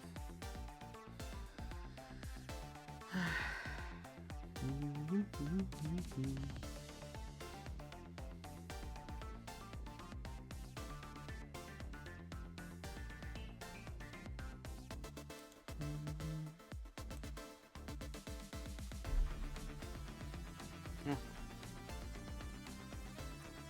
There we go. No. There we go. Here we are.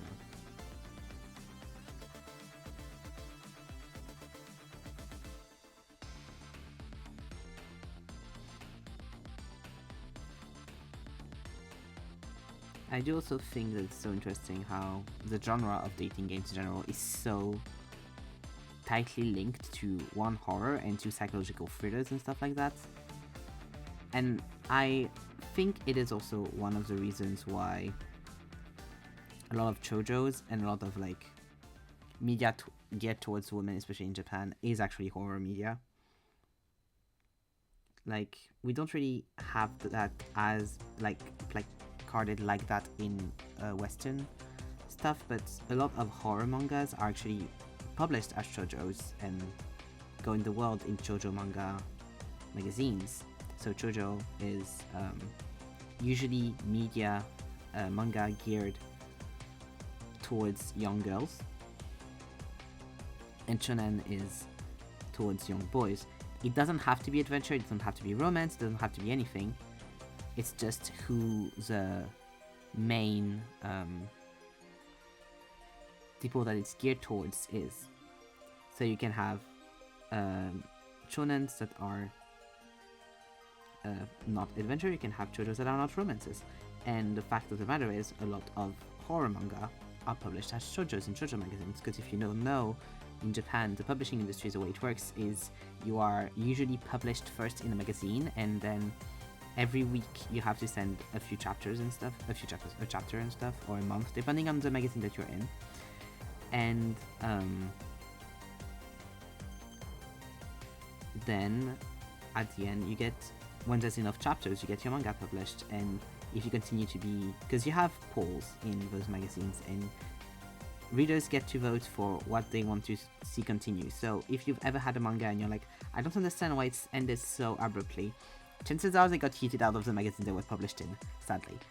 And that's why you end up with rushed endings, or with also mangas that get extremely long, even though the story wasn't supposed to be that long to start with, because they continue to be really popular in those magazines, and so they need to continue to publish them.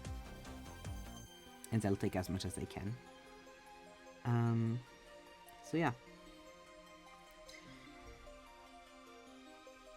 And so in a lot of horror manga ends up being published in JoJo magazines, so you'd have a horror story next to a love story or a slice of life story and stuff like that.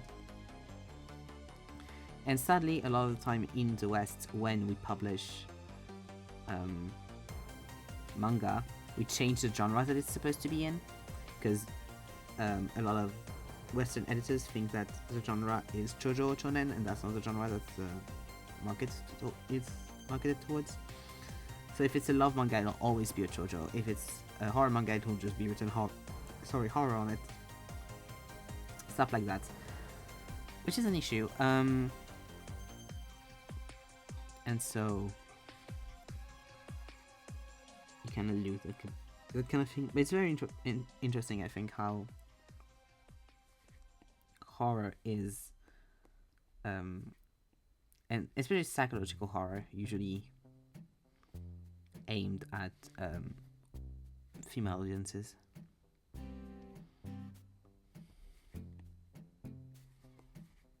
I don't know what kind of like the whole true crime thing and stuff, but I don't know what the logic behind it is. Like, I don't know what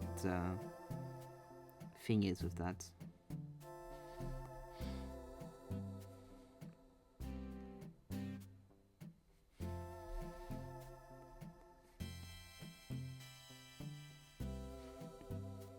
So I'm guessing there's been studies or stuff probably on the subject. Go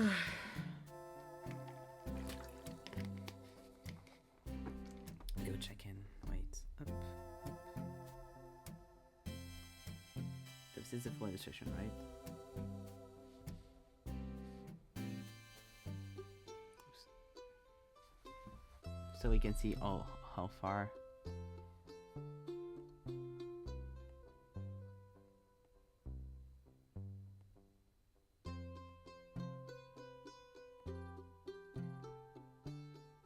Nice.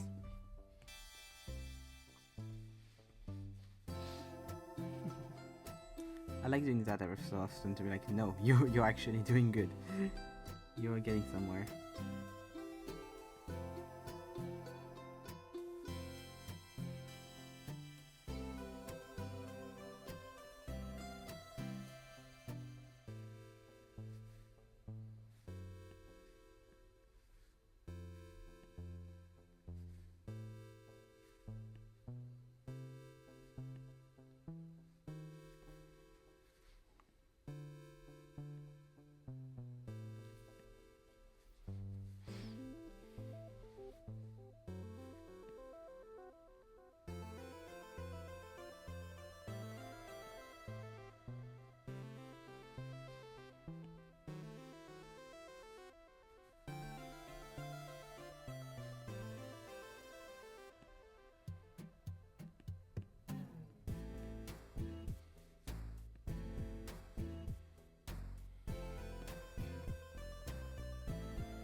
should probably add some kind of... Yeah, there you go. Some shadow to the plant.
Sorry, I'm responding to stuff.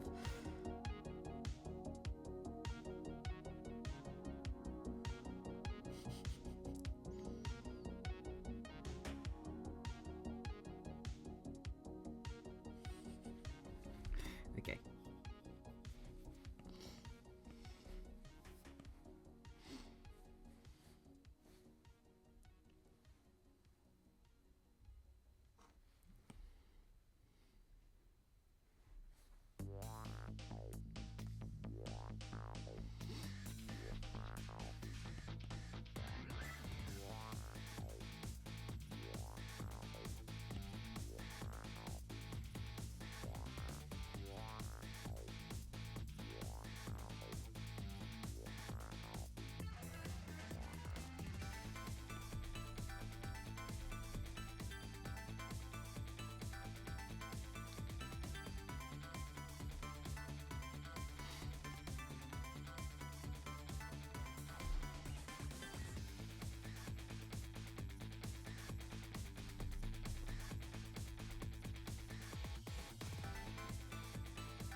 Something I love to do with those kind of pieces is I'll just like have my iPad open in front of me, watch something or do something else, and just every 10 minutes like do a little bit of render, do something else, do a little bit of render, do something else, do a little bit of render.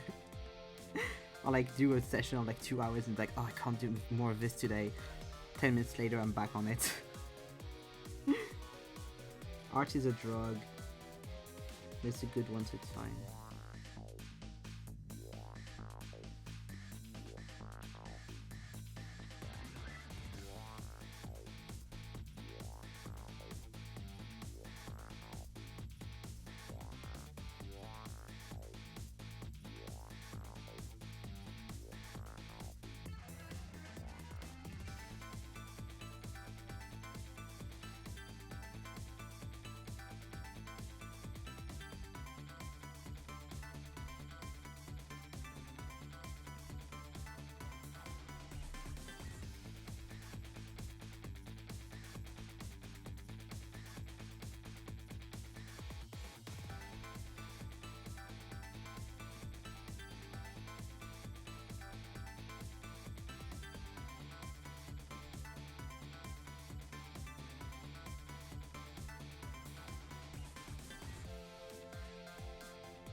that goes like here.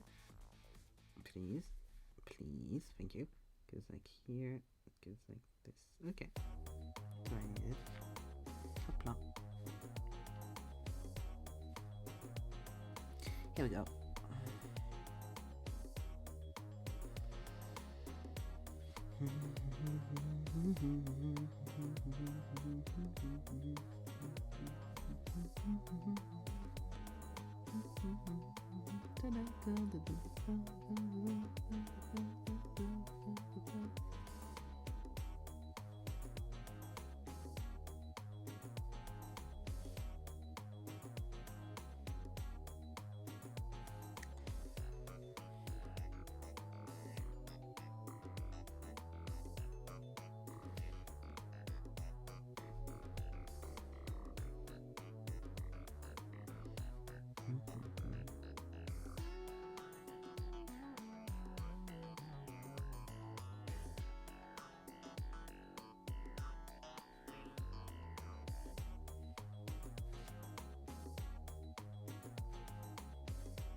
Oh my god, Zeke is watching Look Back. I'm very excited.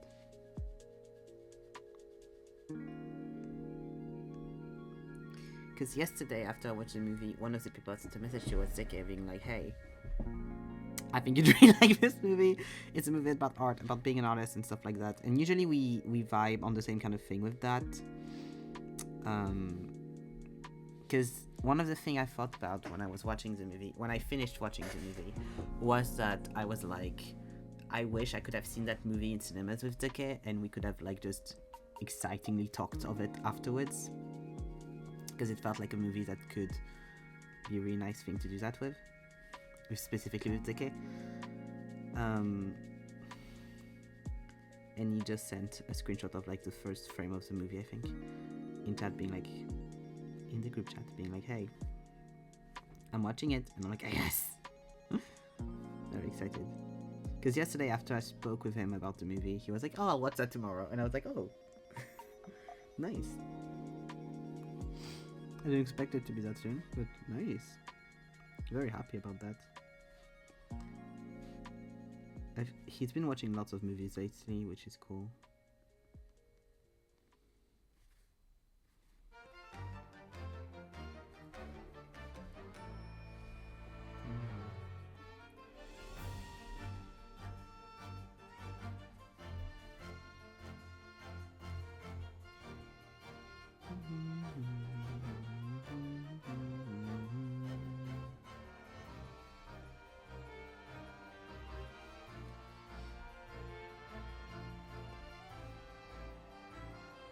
Oh.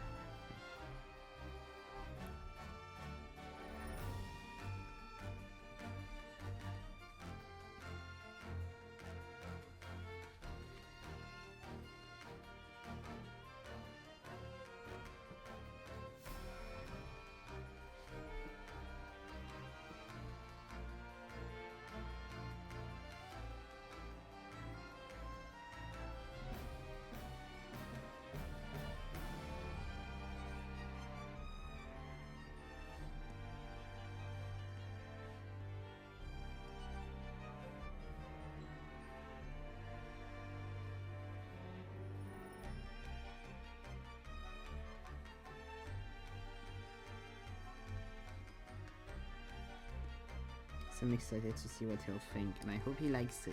I hope we have similar reviews on it. We'll see, I guess.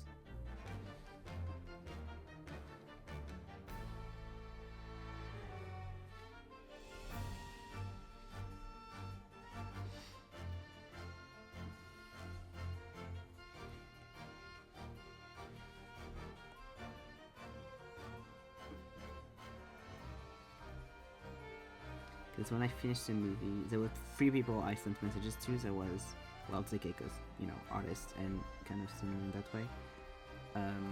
killing because she loves Chainsaw Man, and it's the same person that did Chainsaw Man, and I think I told her about the movie a while back.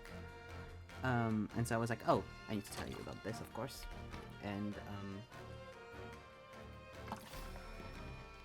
Antoine, because we do media reviews to each other whenever we watch something, so of course.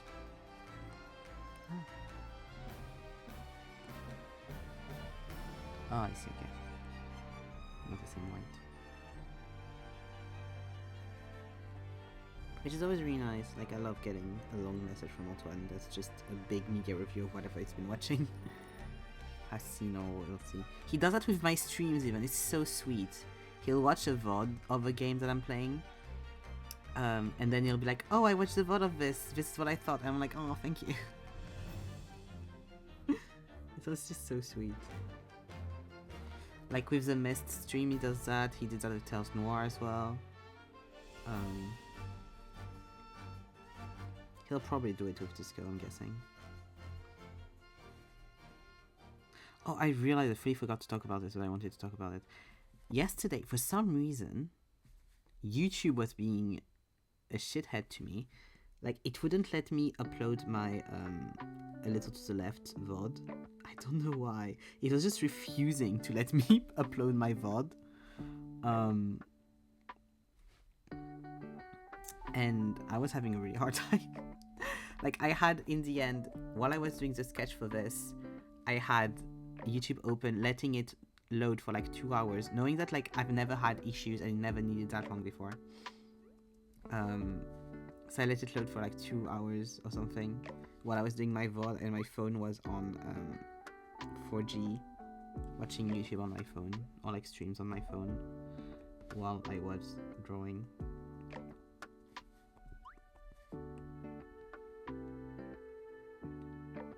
It was so weird. I really hope it doesn't happen again, because I don't want to have to do that for every VOD. Hope it was just a weird outlier thing, because I tried to like re-upload it a bunch of times. Like, I think I did 3 tries in total. I restarted my Wi-Fi box even, but it was just doing it while I was uploading the video on YouTube. It wasn't doing it any other time. And like right now I'm streaming, it says absolutely no issue. I have no drop frame. It says my quality is excellent. Like, so I really don't understand what happened there. But I hope it was just like a one thing where it's like a weird thing was happening or something, and it's just not going to happen again. I'll see when I try to upload this VOD later, I guess, but you know.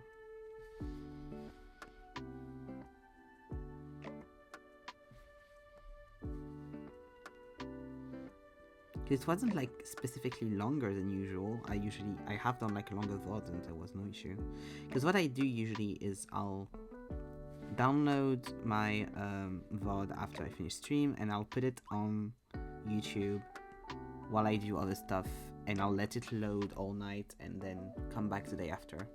But I don't need to load it all night, you know, but like, it's just so my brain is like, okay, that's done, and I'll do the rest tomorrow kind of thing. And just how my brain's been doing, because usually then afterwards, when I go back to it the day after or 2 days after, thank you Gino, love you too, hope you had fun on Stardew. But yeah, usually when I go back on OBS or on Twitch the day after, and I'm like, oh, my VOD is all looked up, let me just do very quickly the thumbnail and I'll just upload it this time. So it was really weird. And what happened this time is I was chatting with the gang on Discord, and I started uploading it at the same time because I was like, oh, I haven't uploaded it, let's see. Usually that's not an issue. And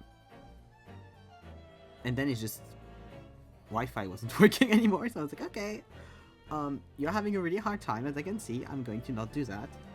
And then yeah, I was having issues, so I just did that the hard way of just watching it load for 2 hours at like 3 to 5 a.m.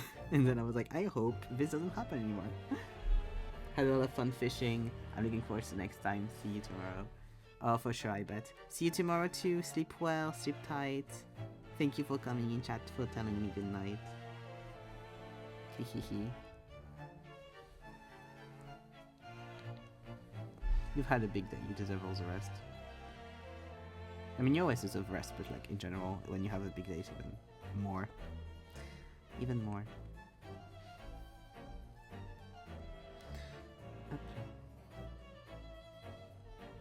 Ugh.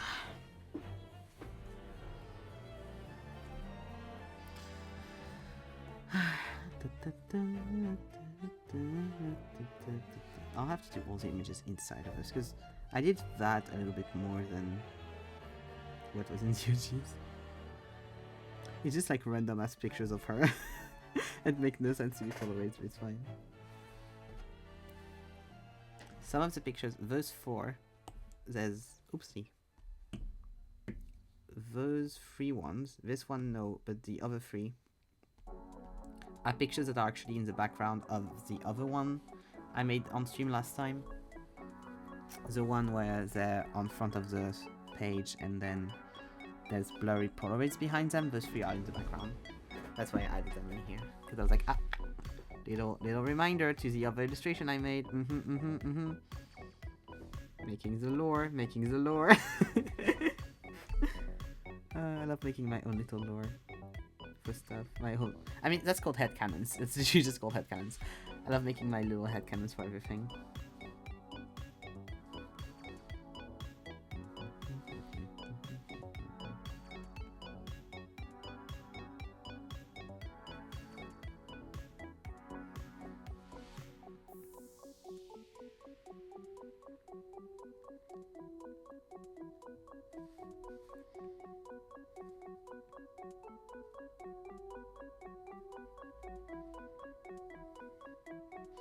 I'm so tempted to stay up until 9 AM to just watch Arcane the second it's out, but I shouldn't do that, and so I'm not going to. But I'm very tempted. I need it out there, but I'm very tempted. I almost did that with part 2. Because I'm probably not going to be able to watch it tomorrow, honestly.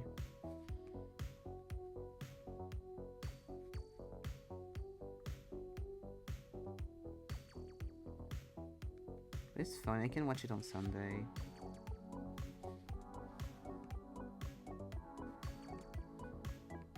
I'll just be sad during one day where I can't be on social media because people are going to spoil me if I am. I fucking hate people so much. Like, you can't wait a day or two. Like, it's not even waiting. At this point, it's not even waiting. It's just put the image under a spoiler warning. So many people are like, oh, I put a spoiler warning. Yes, you put a spoiler warning. My ass, you put a spoiler warning. You didn't spoiler the image at all.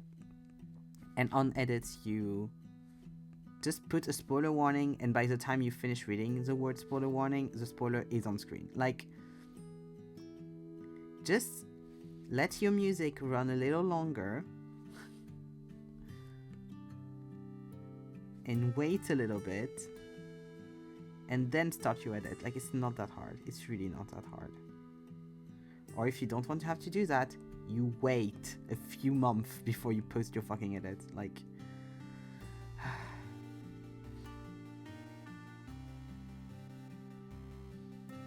Funny enough, I saw a clip from Look Back before I watched the movie, and I didn't realize at all it was from the movie, or I wouldn't have watched it, of course. But I thought it was like a... not a fan animation, but I thought it was a...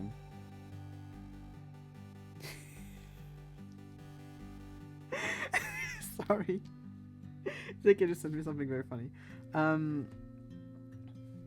I thought that part was an animation that was made by an amateur person or like for something. I didn't realize it was for something that was out. And so it was really fun. Because I was like, oh yeah, I agree. This, because it was a part of the movie, it was written, this sequence has like all of the basis of animations. And I'm like, I fully agree. This has all the basis of animation. Like, yes, 100%. And then...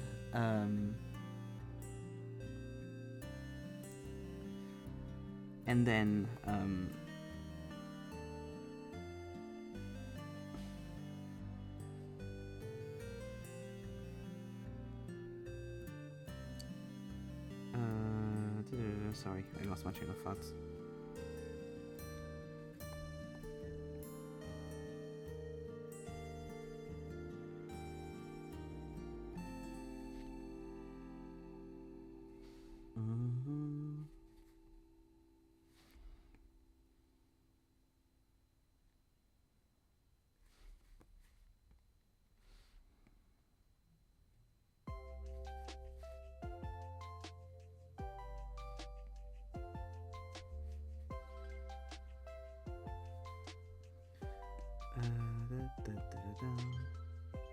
Yeah, I fully lost my train of thought there. That's okay. But yeah, basically I saw that in the movie afterwards and I was like, oh, nice. That's really cool that that's in the movie.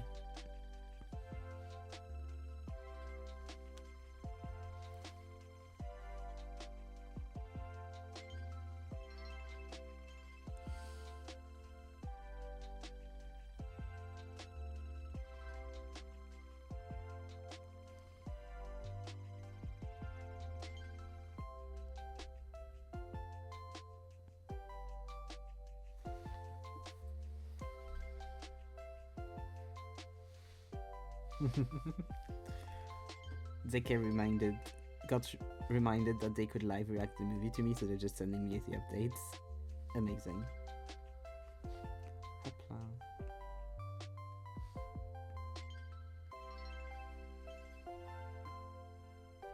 Hopla.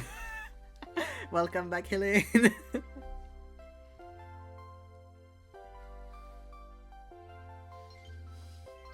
Look where I am. This is the update. This is before. This is right now. Oh, VideoTube needs to be reopened because it quit unexpectedly. I'm very thankful to the person that did VideoTube. Like, thank you for your work, but please make your fucking software work. I need to restart it once or twice every stream. It is tiring. Thank you, you're very sweet. I have a new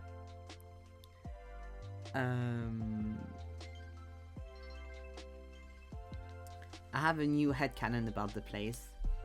The reason why my headcanon is that the reason why Holin is allowed to put colorful stuff a bit everywhere. Not too colorful, but also the Holin we've been doing, our main character, is not that colorful, so it's fine. But she's allowed to put all the colorful stuff in exchange of him being allowed to have the spare room, which was supposed to be the bedroom, as his office studio, at-home studio thing, to work at home. That was the deal that they made. In my head.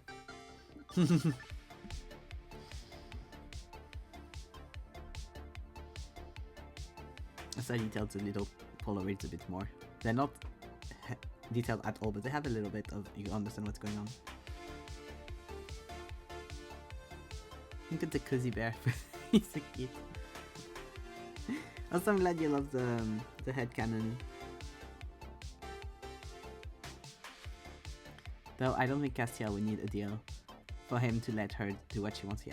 Yeah, for sure. But it's kind of like a deal that's not one. Like, of course he was going to have the spare room. Of course she was going to be able to kind of do whatever she wants. But also it's a thing of like, I believe that if it was only up to Castiel, the whole apartment would be only black, grey and red furniture. And in my head, how it happened is that they started like being, he saw stuff that he didn't like and she was like, I want that in the apartment, and he's like, no. I don't like this. And so that's how they became to a deal of like, okay, this is like, you still have to like what we buy, but it doesn't have to be those three colors. Silas would do the same thing. Exactly, Silas would do the same thing. It's kind of that energy. And also in my head, I also had canon that when she works in the main rooms of this room, when she's at her desk here working on stuff, there's like the tacit rule of you don't play guitar when I'm working. And if you are, you need like me to tell you, yes, okay, you're allowed to. You can play guitar right now, but the second she's like, okay, I need you to be silent, he goes to the other room to play. If he wants to play something. To continue playing, rather. Because he has the home studio for that, but also, like, it's understandable not to want to be in there all the time. Kind of thing.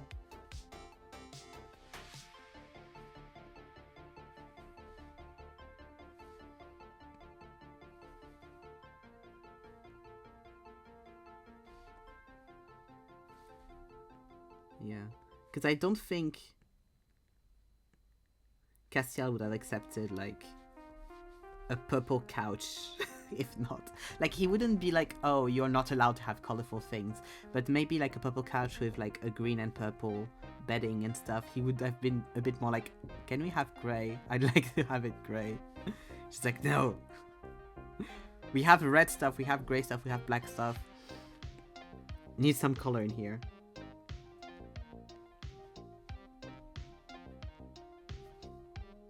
I was also thinking of the Rosalia apartment, and I'm wondering how that's adjustment. Like, are they going to sell the apartment? Because if they do, then they're far away from the shop, because they're like an hour or 2 hours away from the shop, I think, the houses or something like that, by car. So it's a bit annoying for them to go there. But also, if not, then they just have the vacant house.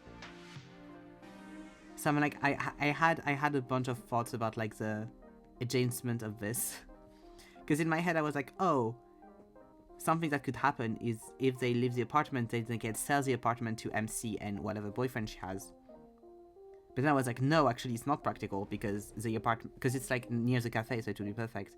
But then I was like, no, it doesn't work, because they need that apartment, because they also need to be near the shop and stuff. If Lay is only in his management role, that'll be fine. True. Because I don't know how many people he has employed there, because he loves working at the shop as well, not just management. As someone who has always lived more than an hour away from work. True. Because since I have both options, I'm like, Because I don't know what Rosa wants to do as well, is the thing. Is like, we don't know what Rosa wants to work in and stuff.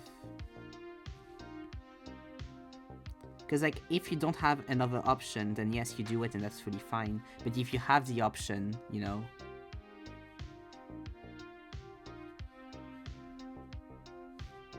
Because I was thinking about that and I was like, oh, they could sell like the apartment to Sucrete and whoever. But then I was like, no, because they might want to keep the apartment for this and this and this. No way, she's only a housewife, right? Maybe she's a designer at home. Yeah, exactly. I don't think she's a housewife. She could still be a because I think she can still be a psychologist or therapist or something if she finishes her degree. Which I'm guessing she does. It would be weird if she didn't. But then that depends where her office is, and that we don't know, so. And same, like, if she has a car, she can just go there by car. Like, it's not too bad. Yeah, I guess in the end it really depends how they wanna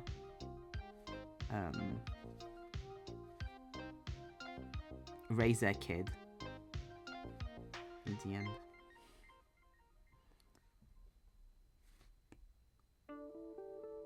They keep the rich people shit. They keep the apartment to gift it to the child when he's 18. Ugh.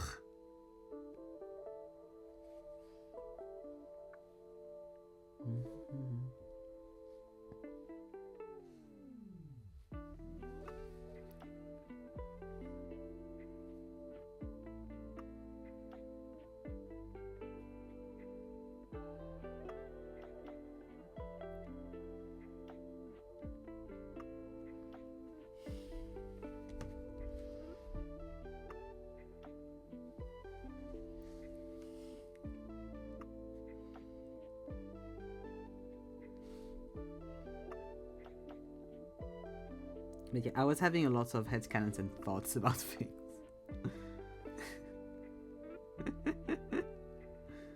Because I was like, this is clearly not the same apartment as the one that Rosa and Lei have in the game, but like it's a similar kind of situation. So I was like, oh, maybe, and then I was like, no, that doesn't work. For X and Y and Z, and we know it's not going to be that apartment anyway because, yeah, but. And I was saying also as well, I'm excited to see the apartment they give them in game because I'm sure they'll show it to us. And then I can be like, well, mine is better. I'm excited to be like that. I'm excited to look at the apartment they give them and be like, well, the one I did was better, so, you know.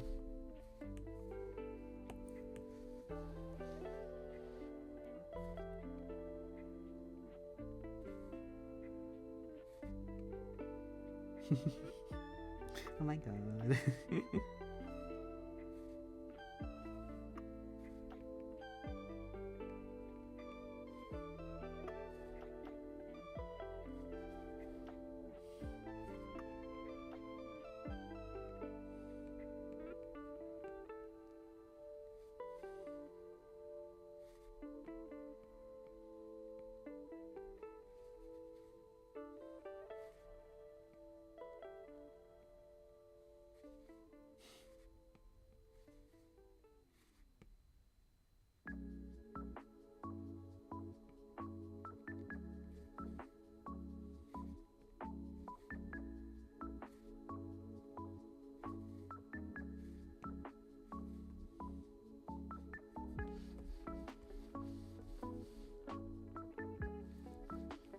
I need to color the couch. Because in this one, they're cuddling on the couch and he takes a picture of her and she's like, nah.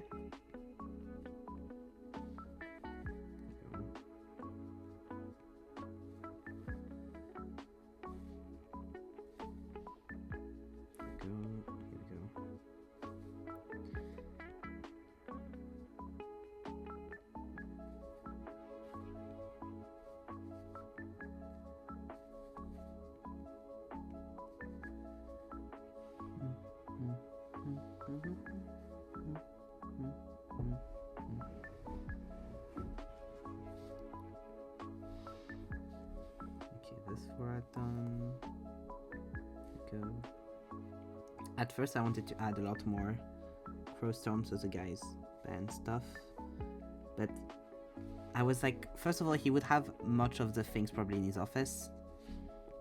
If I give him an office, like he's not going to put all of his shit in the main room. And second of all, you'd grow tired of seeing that in your like main room every day, I think. You'd be like, no, I don't want to see that every day. So I just gave a few of the memorabilia, and then I'm guessing the rest is in his office or also at the other people of the band.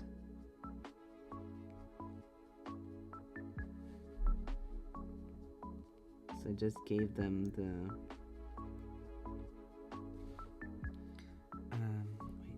wait, up the like golden CD vinyl thing, you know, when you get like lots of streams, you get one.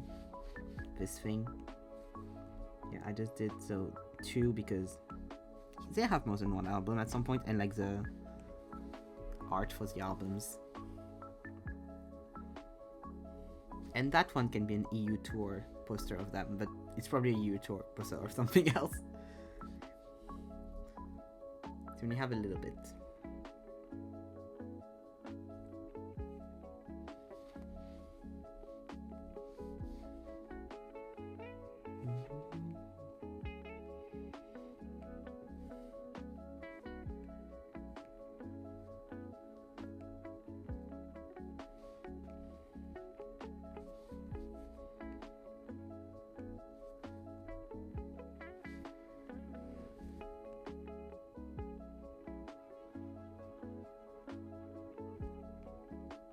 God, I'm excited to meet the rest of the band because I know we have episodes with them and stuff. Okay. There's one that I remember, one illustration.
Okay. Up.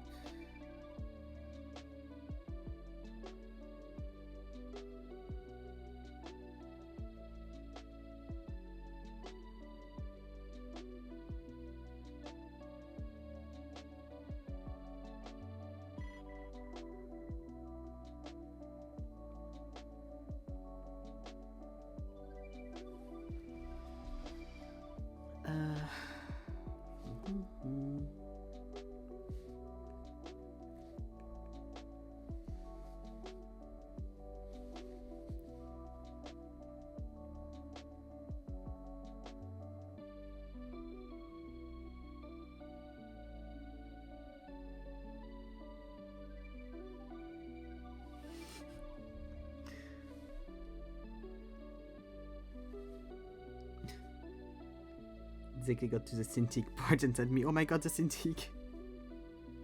Like you said earlier on stream, I'm like, yes, it is here.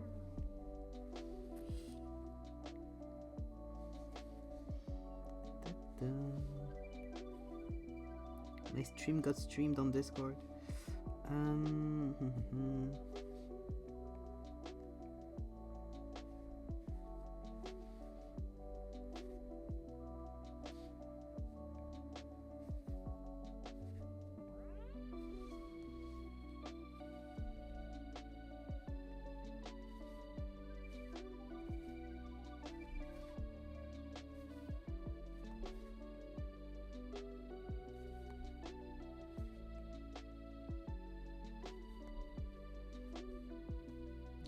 This the same color. Here we go.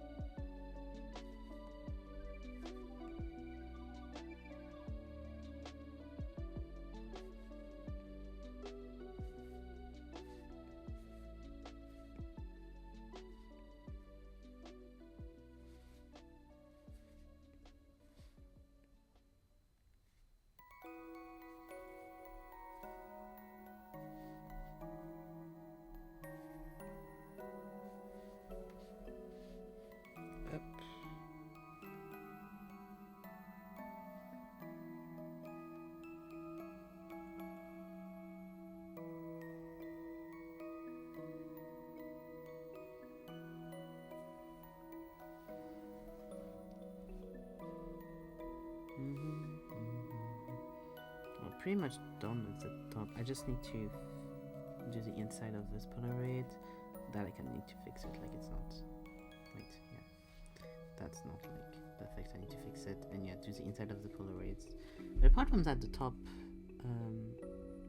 of the Mezzanine stuff is pretty much done.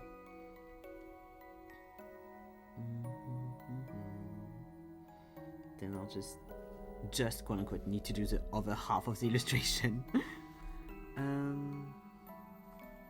Compromising this, encompassing this rather. But yes, it's going to be all for today, so little comparison. This was at the start of stream. This is new.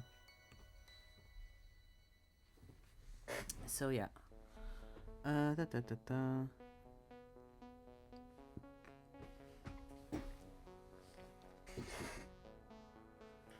Okay. But yes, this was fun. Sorry. This was fun.